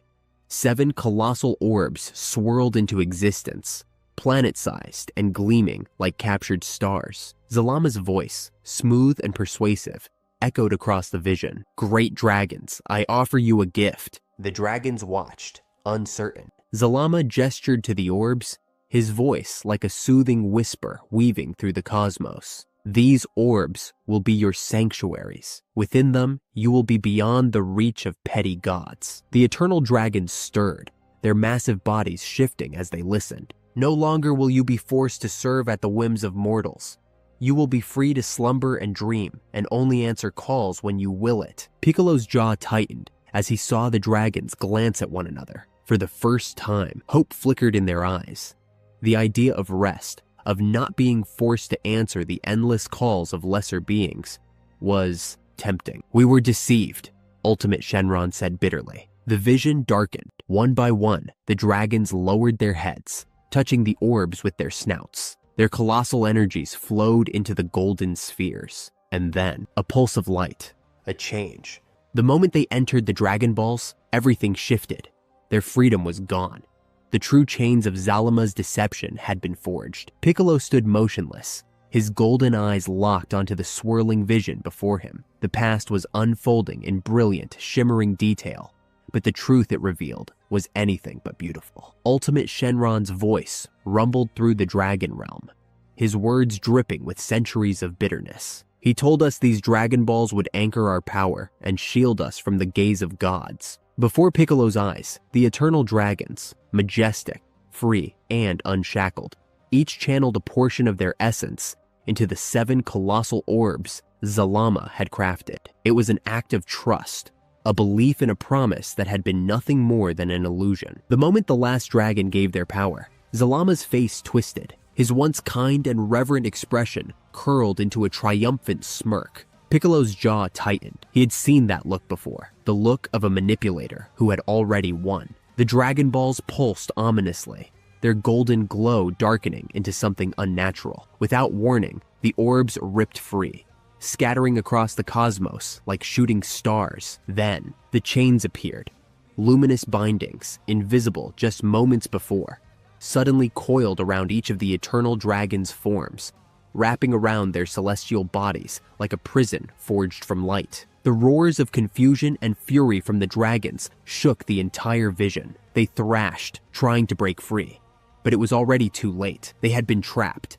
Ultimate Shenron's voice trembled, not with fear, but with hatred. The orbs were not sanctuaries. They were prisons. The vision shifted, and Piccolo saw Zalama standing amidst the chaos, his arms raised like a conquering emperor. The dragons, now helpless, could only watch as he uttered his next words, words that would change the fate of the cosmos. Divine Dragon, by your crown's massive golden form materialized before him. The largest and most powerful of all dragons, the progenitor of their kind, was now nothing more than a tool, a puppet controlled by the very magic they had been deceived into creating. His scarlet eyes were blank, his will completely erased. There was no hesitation. Super Shenron opened his mouth, releasing a burst of golden light that shattered reality itself. And Zalama was transformed.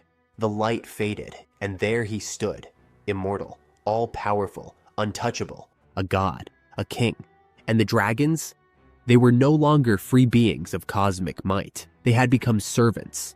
Piccolo's heart pounded as he watched the eternal dragons cry out, their voices filled with anguish.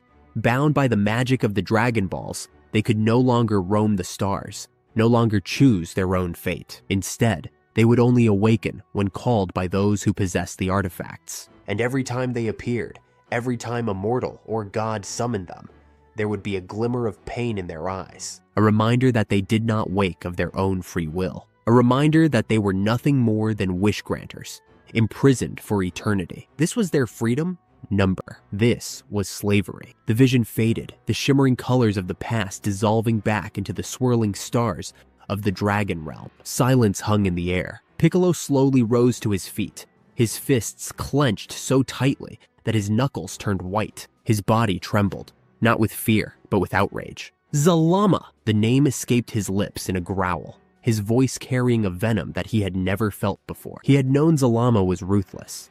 He had known the self-proclaimed dragon god was powerful beyond comprehension. But this was monstrous. Piccolo looked up at the dragons. Ultimate Shenron, Black Smoke, Shenron, and the distant silent form of Super Shenron. He saw the pain in their eyes, pain that had endured for eons. His golden aura flared, tinged with the emerald glow of Taranbo's spirit, reflecting his unshakable resolve. I am sorry. The words were genuine, his voice thick with emotion. He looked at Black Smoke Shenron, Ultimate Shenron, and finally at the— No creature deserves this, he continued, his words cutting through the silence. You placed your trust in a mortal's word, and he betrayed you in the cruelest way possible. His hands trembled, not with fear, but with rage. I swear to you, I will make this right. Zalama will pay for what he's done. For the first time, the dragons did not immediately respond. They simply watched him, and through their centuries of wisdom, they could see it, the burning, righteous fury in Piccolo's eyes. This was not opportunism. This was not manipulation. This was vengeance for them. A long silence passed. Finally, Black Smoke Shenron let out a low growl, but there was no hostility in it, only contemplation. Fine words, he rumbled at last, his crimson gaze piercing through Piccolo's very soul. But Zalama, too, spoke fine words once. Ultimate Shenron's massive tail swayed, stirring the cosmic winds around them. He regarded Piccolo carefully before giving a slow nod. Prove to us, Piccolo. His voice was gentler, but still held the weight of a god. Prove that you are truly different from Zalama. Only then will we entrust you with our power. The air shifted. The tension spiked. Piccolo knew what was coming. The time for words was over. Now came the trials. Before Piccolo could react, Black Smoke Shenron lunged forward like a streaking comet, his massive form moving with blinding speed. Defend yourself, warrior! The roar split the heavens as the Eternal Dragon's colossal claw came crashing down. The sheer force of the attack shattered the astral ground, sending shards of glowing cosmic energy flying in every direction. The entire dragon realm trembled under the weight of Black Smoke Shenron's assault. Piccolo's eyes flashed. He moved. In an instant, he sprang backward, his body twisting through the air with a precision that bordered on instinct. The enormous claw missed him by inches, but the shockwave that followed sent him hurtling backward. Piccolo flipped midair, slamming his hands together to regain control. He skidded to a halt, his boots scraping against the fractured ground, and immediately dropped into his fighting stance. The realm around them crackled with raw power. Black Smoke Shenron towered over him, his burning red eyes locked onto Piccolo like a predator sizing up its prey. Piccolo exhaled slowly. His draconic aura flared, golden and emerald flames licking the air around him. Though the dragon loomed like an eclipse, casting a shadow over the battlefield, Piccolo's expression remained unchanged. There was no fear in his gaze, only determination. A guttural roar tore from Piccolo's throat as he let loose the full force of his power. His aura exploded outward, a storm of golden, emerald, and blue energy twisting around him in the shape of a dragon. The outline of Taranbo flickered within the blazing energy, its serpentine form coiling around Piccolo's own. The power of the eternal dragons now flowed in his veins. This was Super Piccolo, a warrior reborn in divine fire. With a single step, he vanished. A sonic boom erupted as he dashed forward at blinding speed, leaving nothing but a streak of light in his wake. He met Black Smoke Shenron's charge head on, his hands catching the dragon's massive fist in mid-swing. The impact was titanic. A shockwave rippled through the dragon realm, sending tremors across the astral plane. Distant stars flickered from the sheer force. Piccolo gritted his teeth, his feet digging deep into the shimmering cosmic ground as he absorbed Black Smoke's raw power. The dragon's fiery red eyes widened in surprise. This mortal, no larger than one of his fingers, was holding back his strength without faltering. Piccolo's grip tightened. With a surge of strength, he twisted his body, using Black Smoke's own momentum against him. The colossal dragon lurched sideways, his massive body tumbling through the stardust, but he recovered quickly, his wings flaring wide, halting his descent with a furious snarl. His eyes burned as his maw opened, and he unleashed hell. A roar like a supernova erupted from Black Smoke Shenron's throat as he spewed a torrent of burning energy, a dragon's flame laced with cosmic destruction. The flames rushed forward, twisting into a storm of fire, a living inferno meant to consume everything in its path. Piccolo's muscles tensed. There was no escape. His arms crossed, his aura igniting with Taranbo's emerald energy. A barrier took shape. A dome of emerald light materialized around him as the flames collided. The impact was cataclysmic, an explosion of heat and power that bathed the battlefield in golden fire. The pressure was immense. The flames clawed at him, tearing at his defenses. Sweat beaded on his forehead, the force behind this attack. It was monstrous. Piccolo let out a shout of raw power and shattered the flames apart with a pulse of ki. A powerful gust of wind tore across the battlefield, dispersing the firestorm into nothingness. Piccolo exhaled slowly, his body steaming from the heat, but he did not counterattack. He didn't need to. This was not a battle to the death. This was a test, and Piccolo understood. He wasn't here to defeat Black Smoke Shenron. He was here to prove himself. Black Smoke Shenron circled him, his wings stirring the cosmic air. Then he lunged, faster than before. His massive claws tore through the void, a flurry of rapid strikes that defied logic. For a being his size, his speed was unnatural. Piccolo's body moved on instinct. He twisted, dodging a claw aimed for his head. He weaved left, avoiding a punch the size of a mountain. Each movement was precise, each dodge a testament to his mastery of combat. But then, a tail swipe. It came too fast.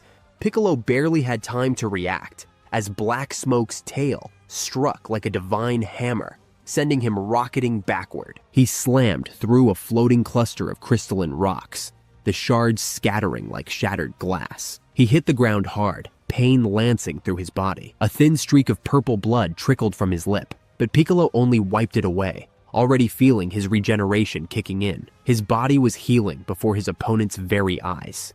He stood, unshaken, and that's when Black Smoke hesitated. Piccolo's face remained composed, his eyes focused. Not once had he lashed out in anger. Not once had he lost control. He closed his eyes for a brief moment. A vision flashed through his mind. Gohan, Goku, his people. He thought of Guru, the Namekian people, and the balance that Porunga had always protected. His eyes snapped open. His aura flared brighter than before. I do not wish to harm you, Black Smoke. His voice was calm, yet resolute. His aura burned around him, golden and emerald flames dancing in the astral winds. But I will prove my worth. The final clash had begun. Both warriors charged forward at the same time. Black Smoke's claws came down in an arc. Piccolo countered. Both collided in a deadlock, shockwaves tearing through the battlefield like tidal waves of pure force. Piccolo's muscles screamed in protest, but he held on. Then, with a final roar, he pushed back. Black Smoke growled in defiance as his arms were forced back, his colossal body dropping to one knee. Piccolo had done the impossible. He had overpowered an eternal dragon in raw strength, a feat that should have been unthinkable. But the battle wasn't over. Black Smoke's tail lashed out. It was fast, too fast. Piccolo sensed the danger and moved, but instead of striking back, he let go. At the last second, he released Black Smoke's wrists and leapt backward, just as the dragon's tail whipped past his chest. It had been a perfect opening. He could have finished it right then and there. He could have broken Black Smoke's arm, but he didn't. He chose restraint. The battlefield fell silent. Black Smoke rose to his full height, his crimson eyes locked onto Piccolo. There was no more hostility in them, only respect. "You are strong, mortal," Black Smoke rumbled, his voice now steady, no longer laced with challenge. "Stronger than any Namekian I have ever known." The great dragon thumped a fist to his broad chest, a warrior's salute. "And you fight with honor. You did not seek to dominate or humiliate me, even when you had the chance." He exhaled, a deep breath that seemed to carry centuries of weight. "Perhaps you truly are different." The words hung in the air like a final judgment. Piccolo nodded. One trial had been passed.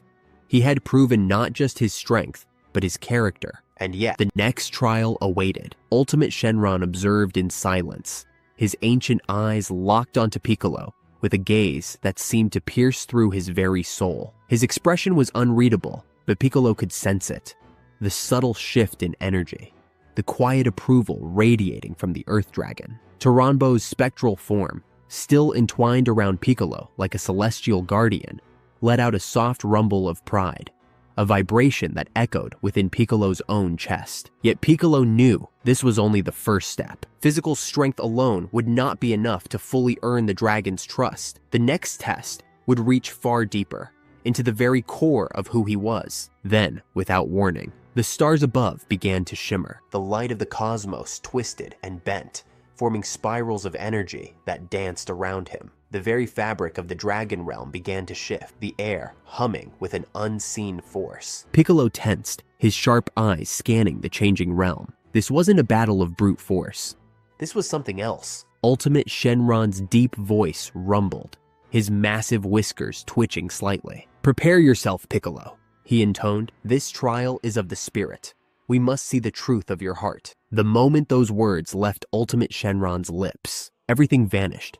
The celestial battlefield of the Dragon Realm collapsed into darkness. Piccolo's breath hitched as he instinctively dropped into a defensive stance.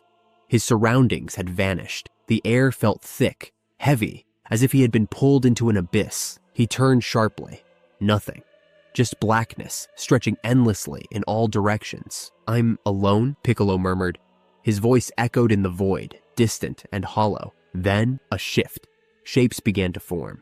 Colors bleeding into the darkness. Images flickered like ghostly mirages. Piccolo's eyes widened. The darkness parted, and suddenly, he was somewhere familiar. Beneath his feet, the ground was cracked and dry, littered with shattered rocks and dust carried by a howling wind. This was Earth's wastelands, the very battlefield where he once trained Gohan to survive the Saiyan invasion. Then, a figure stumbled into view. Small, wounded, crying. Piccolo's breath caught in his throat. It was Gohan, a child, bruised and battered, struggling to stand on shaking legs. And standing over him, Piccolo felt his stomach twist. It was him, or rather, the Piccolo of the past, the demon-born warrior clad in his weighted cloak and turban, eyes filled with merciless intent. His past self glared down at the trembling child with cold indifference, arms crossed as if he were nothing more than a tool to be sharpened through pain. Piccolo felt his chest tighten. He remembered this moment.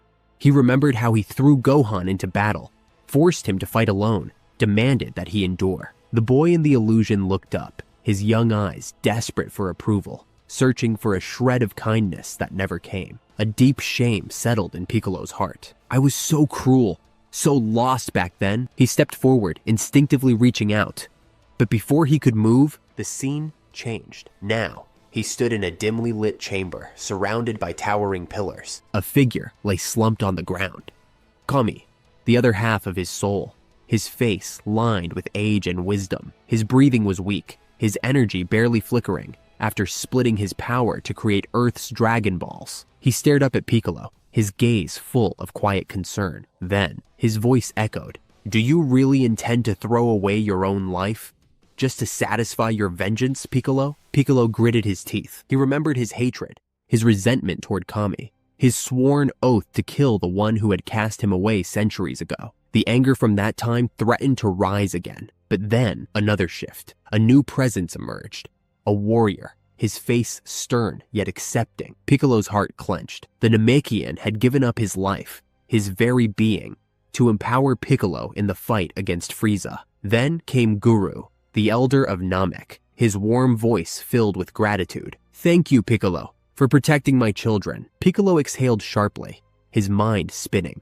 One after another, the faces of his past, Goku, standing in the World Tournament arena, offering him a handshake, and then one final image, one that nearly brought Piccolo to his knees. Piccolo stood frozen as he saw it. Gohan, not as a child this time, but from that battle.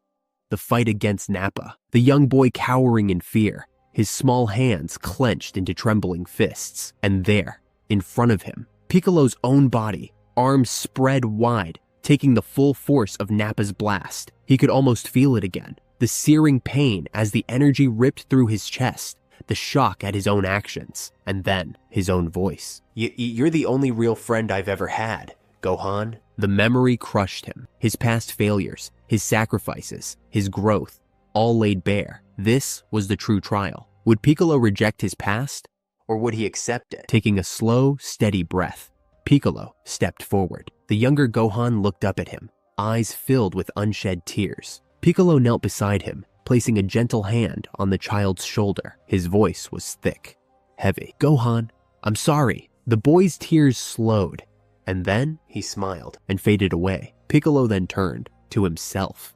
The Demon King's offspring, his past self standing tall, power crackling in his aura. His expression was a sneer, a challenge. Piccolo did not fight him.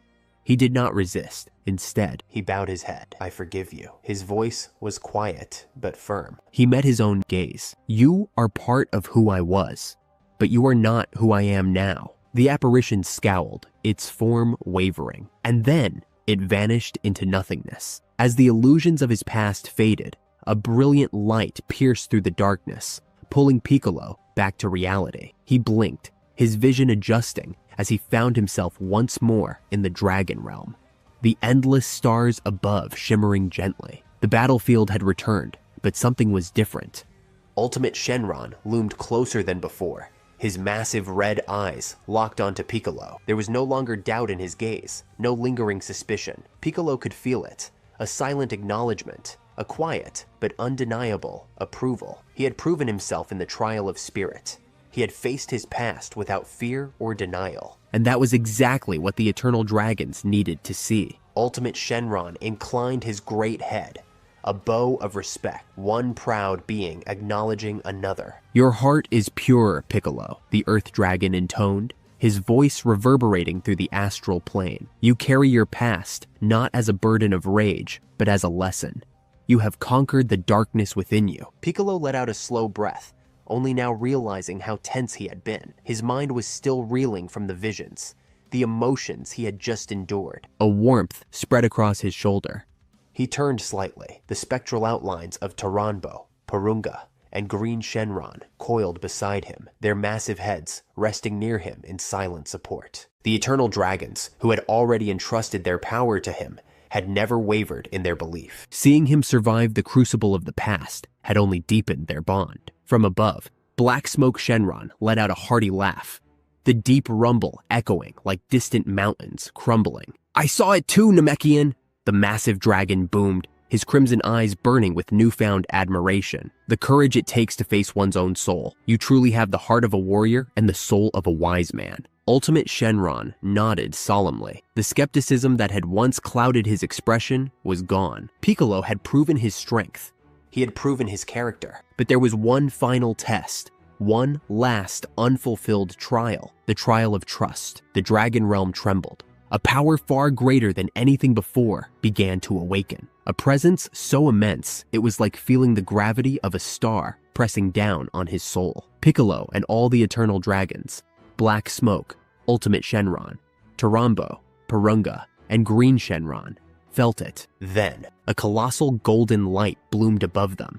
It was brighter than a rising sun, illuminating the entire Dragon Realm. Piccolo's breath caught in his throat as a serpentine figure descended, emerging from the heavens like a divine force beyond mortal comprehension. Super Shenron, the divine dragon of the Super Dragon Balls, had arrived, his titanic body covered in radiant golden scales, coiled through the sky, each scale the size of a continent. His very presence made space itself tremble, his crimson eyes burning with an aura of wisdom and sorrow that had existed since the dawn of time. This was not just another dragon. This was the mightiest of all eternal dragons, and the first victim of Zalama's betrayal. Ultimate Shenron and Black Smoke lowered their heads in deep reverence as Super Shenron's massive form wrapped around the entire dragon realm, his sheer size eclipsing everything in sight. Even the spirits of the eternal dragons within Piccolo quivered, not in fear, but in reverence. This was it, the final and greatest test.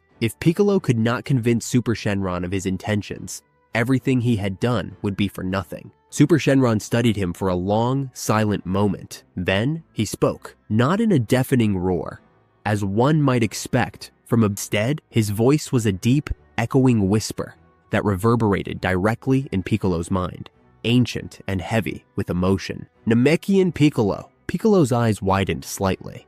Super Shenron had used his name. That was no small thing. It was a sign of recognition, an acknowledgement that Piccolo had already proven himself worthy of being addressed as an equal. I have watched your trials, Super Shenron continued, his words flowing through the dragon realm like an ancient river. You possess strength beyond mortal understanding, and a heart that shines true. Earth Shenron, Porunga, Taranbo, and even Ultimate Shenron and Black Smoke. Shenron now stand with you. As he spoke, the other dragons subtly moved, flanking Piccolo on either side. Black Smoke gave a firm nod. Ultimate Shenron coiled nearby, his expression solemn. Their presence alone was a silent statement.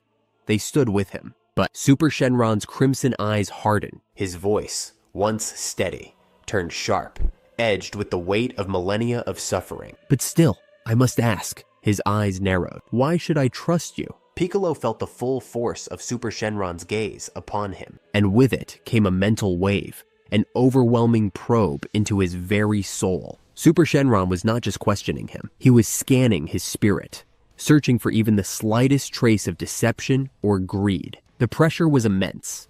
The astral ground beneath Piccolo's feet cracked, unable to withstand the sheer weight of Super Shenron's power pressing down on him. But Piccolo did not bow. He stood tall, his golden aura flaring against the crushing force. This was not a test of combat. This was a test of absolute conviction. He met Super Shenron's gaze unflinchingly and spoke. Because I want nothing for myself from this power. His voice rang out, carrying through the dragon realm. He spread his arms, showing that he hid nothing. I seek your strength, not for personal gain, not to rule, not to dominate. I seek it to fight alongside my comrades. His eyes burned with determination. We are going up against deities. Deities that you are all too familiar with. My allies need my help. And beyond that, he took a step forward. I wish to free you. Super Shenron's eyes widened slightly. The dragon fell silent. I wish to fulfill the promise Zalama, the first Namekian, failed to carry out. His voice was steady, resolute. Nothing more. Super Shenron's massive head lowered until his gigantic eye was mere meters away from Piccolo. Piccolo could see his own reflection in the dragon's glowing red iris. A long, heavy silence stretched between them.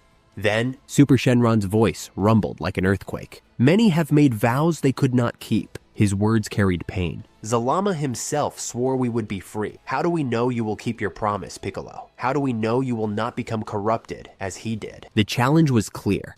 Zalama, a mortal, had gained ultimate power, and it had corrupted him completely. All he had wanted was to become strong enough to serve the Omni King's guards, and in the end, he had betrayed them all. Super Shenron's crimson eyes burned into Piccolo's soul. What makes you incorruptible? The weight of eternities of betrayal pressed down. Piccolo's breath was steady. Then, he answered, you don't know for certain. His honesty shocked even the other dragons. Piccolo took a deep breath, his body still trembling from the weight of Super Shenron's question. The great dragon's gaze bore into him like an unstoppable force, pushing, pressing, demanding the truth, not in words, but in the very essence of his soul. And so, Piccolo did something no mortal had ever done before. Without hesitation, he knelt down once more, lowering himself onto both knees, his forehead pressed against the shimmering ground of the dragon realm. This was not a sign of submission.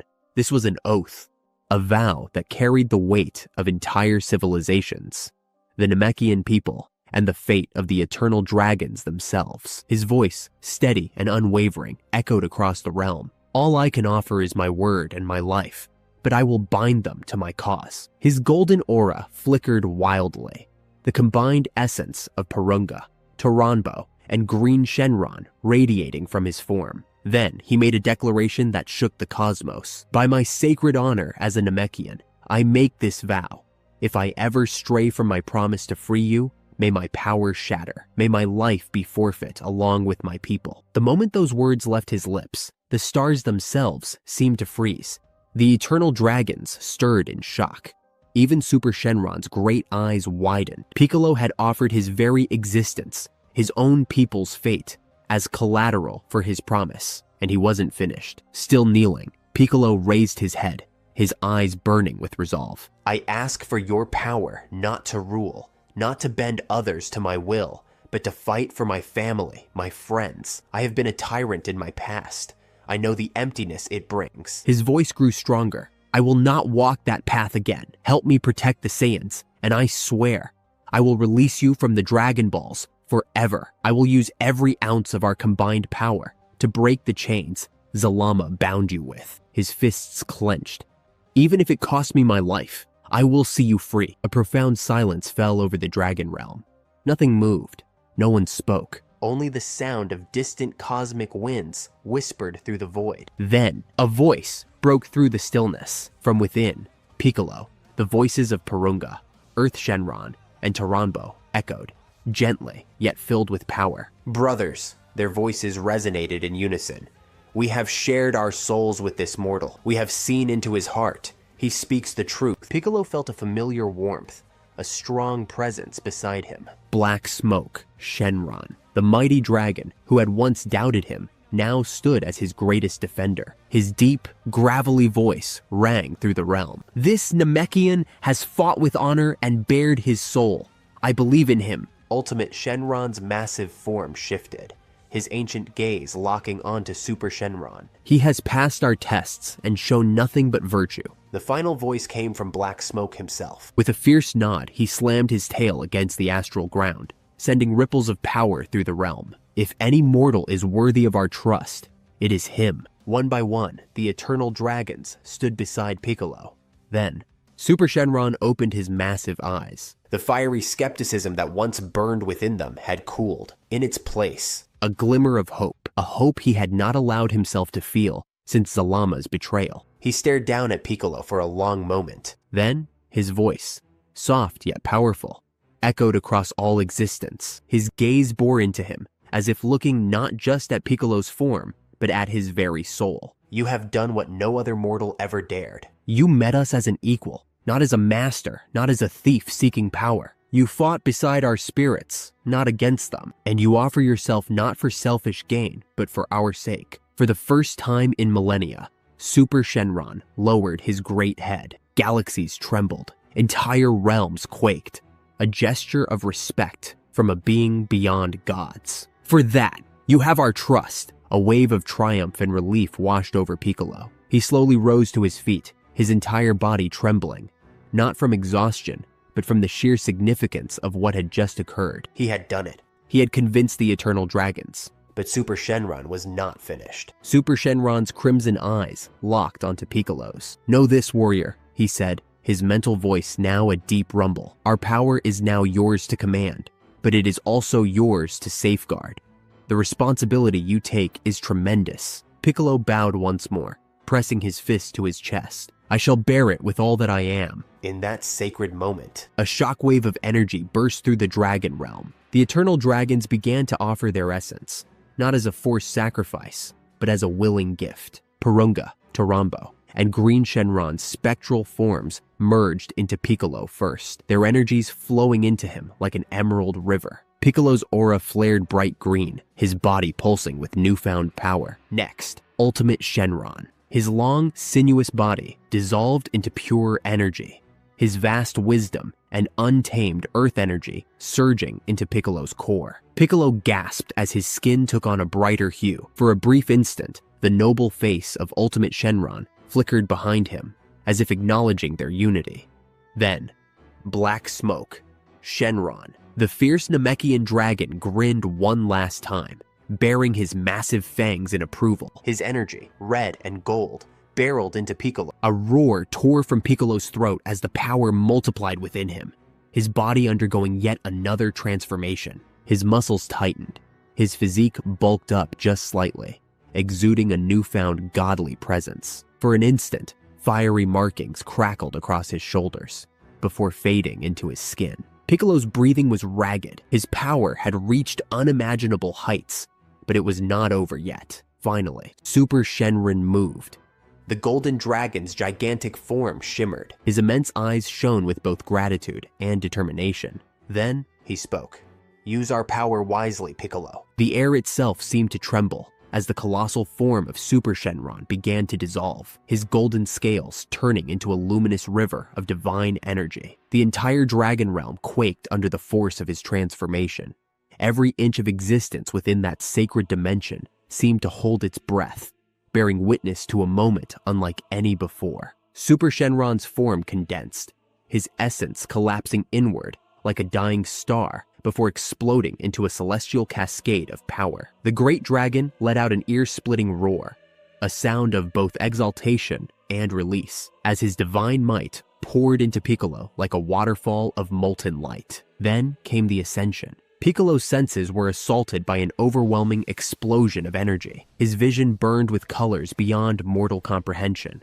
Gold, green, red, and white, swirling together like the cosmic birth of a new world. His body surged with a power so immense it threatened to tear him apart. Yet there was no pain. The energy within him, though vast, did not rage chaotically. It recognized him. It accepted him. The voices of the eternal dragons whispered in his mind, each one resonating like the echo of an ancient truth. Shenron's deep, dignified voice. "You have proven yourself worthy, Piccolo." Purunga's mighty rumble. "Fight with the honor we have seen in you." Toranbo's calm and wise tone. "We stand with you, always." And then came Super Shenron's voice, vast and powerful, yet warm with trust. "Go, Piccolo. The fate of all existence rests on our alliance. End Zalama's tyranny. Remember this. Our hope, our freedom, all lie in your victory." Piccolo felt his heart swell, not just with power, but with purpose. This was no longer just a battle between gods and mortals. This was the moment the balance of the cosmos would shift. He clenched his fists, feeling the divine energy course through him, a power far beyond anything he had ever known. The transformation was complete. As the blinding radiance faded, Piccolo descended onto the astral ground, but he was no longer the same. His very presence exuded something beyond godhood. His normally green Namekian skin had darkened slightly, infused with an ethereal glow, while luminescent golden eyes shone with wisdom and power. Streaks of dragon energy flickered along his arms and neck, like living veins of celestial fire. He was no longer merely a Namekian warrior. He was a dragon god. With newfound certainty, Piccolo raised his hand and, in a motion too fast for mortal eyes, vanished. But this was no ordinary teleportation. He ascended, using a technique unseen before, one that only dragons themselves used to traverse the infinite dimensions. He moved not just through space, but through existence itself. A single ripple of energy was left behind as he tore through the fabric of reality, bound for the battlefield where the Saiyans needed him most. 24 hours later, the present time. The void of space was thick with tension. The silence of the cosmos was broken only by the distant hum of energy and the flickering embers of destruction. Two warriors stood side by side. Brohan, his battle-worn Saiyan armor, cracked but his spirit unshaken, and God Piccolo, his presence alone radiating a calm, unyielding power. Before them, floating amidst the wreckage of shattered celestial debris, was their enemy. Zarama, the once mighty dragon god of creation, the ruler of dragons, now hovered in space, clutching his own chest, his golden irises flickering with disbelief. His dark siphon, the cursed ability that had drained countless gods and mortals alike, was failing him. It wasn't working. His fingers twitched. His mind raced. Zarama's thoughts churned violently. Why? Why isn't it working? Aren't these mortals using God Ki? They have to be. If not, how could they be this powerful? The truth unsettled. He was supposed to be untouched, unmatched. Here he was, struggling to grasp fathomable reality. These warriors were, yet their natural raw energy is even more dangerous. And that's it for today's episode, guys. If you watched to the end, then that could be an indication that you enjoy the series. So please leave a like on the video. Thank you and take care.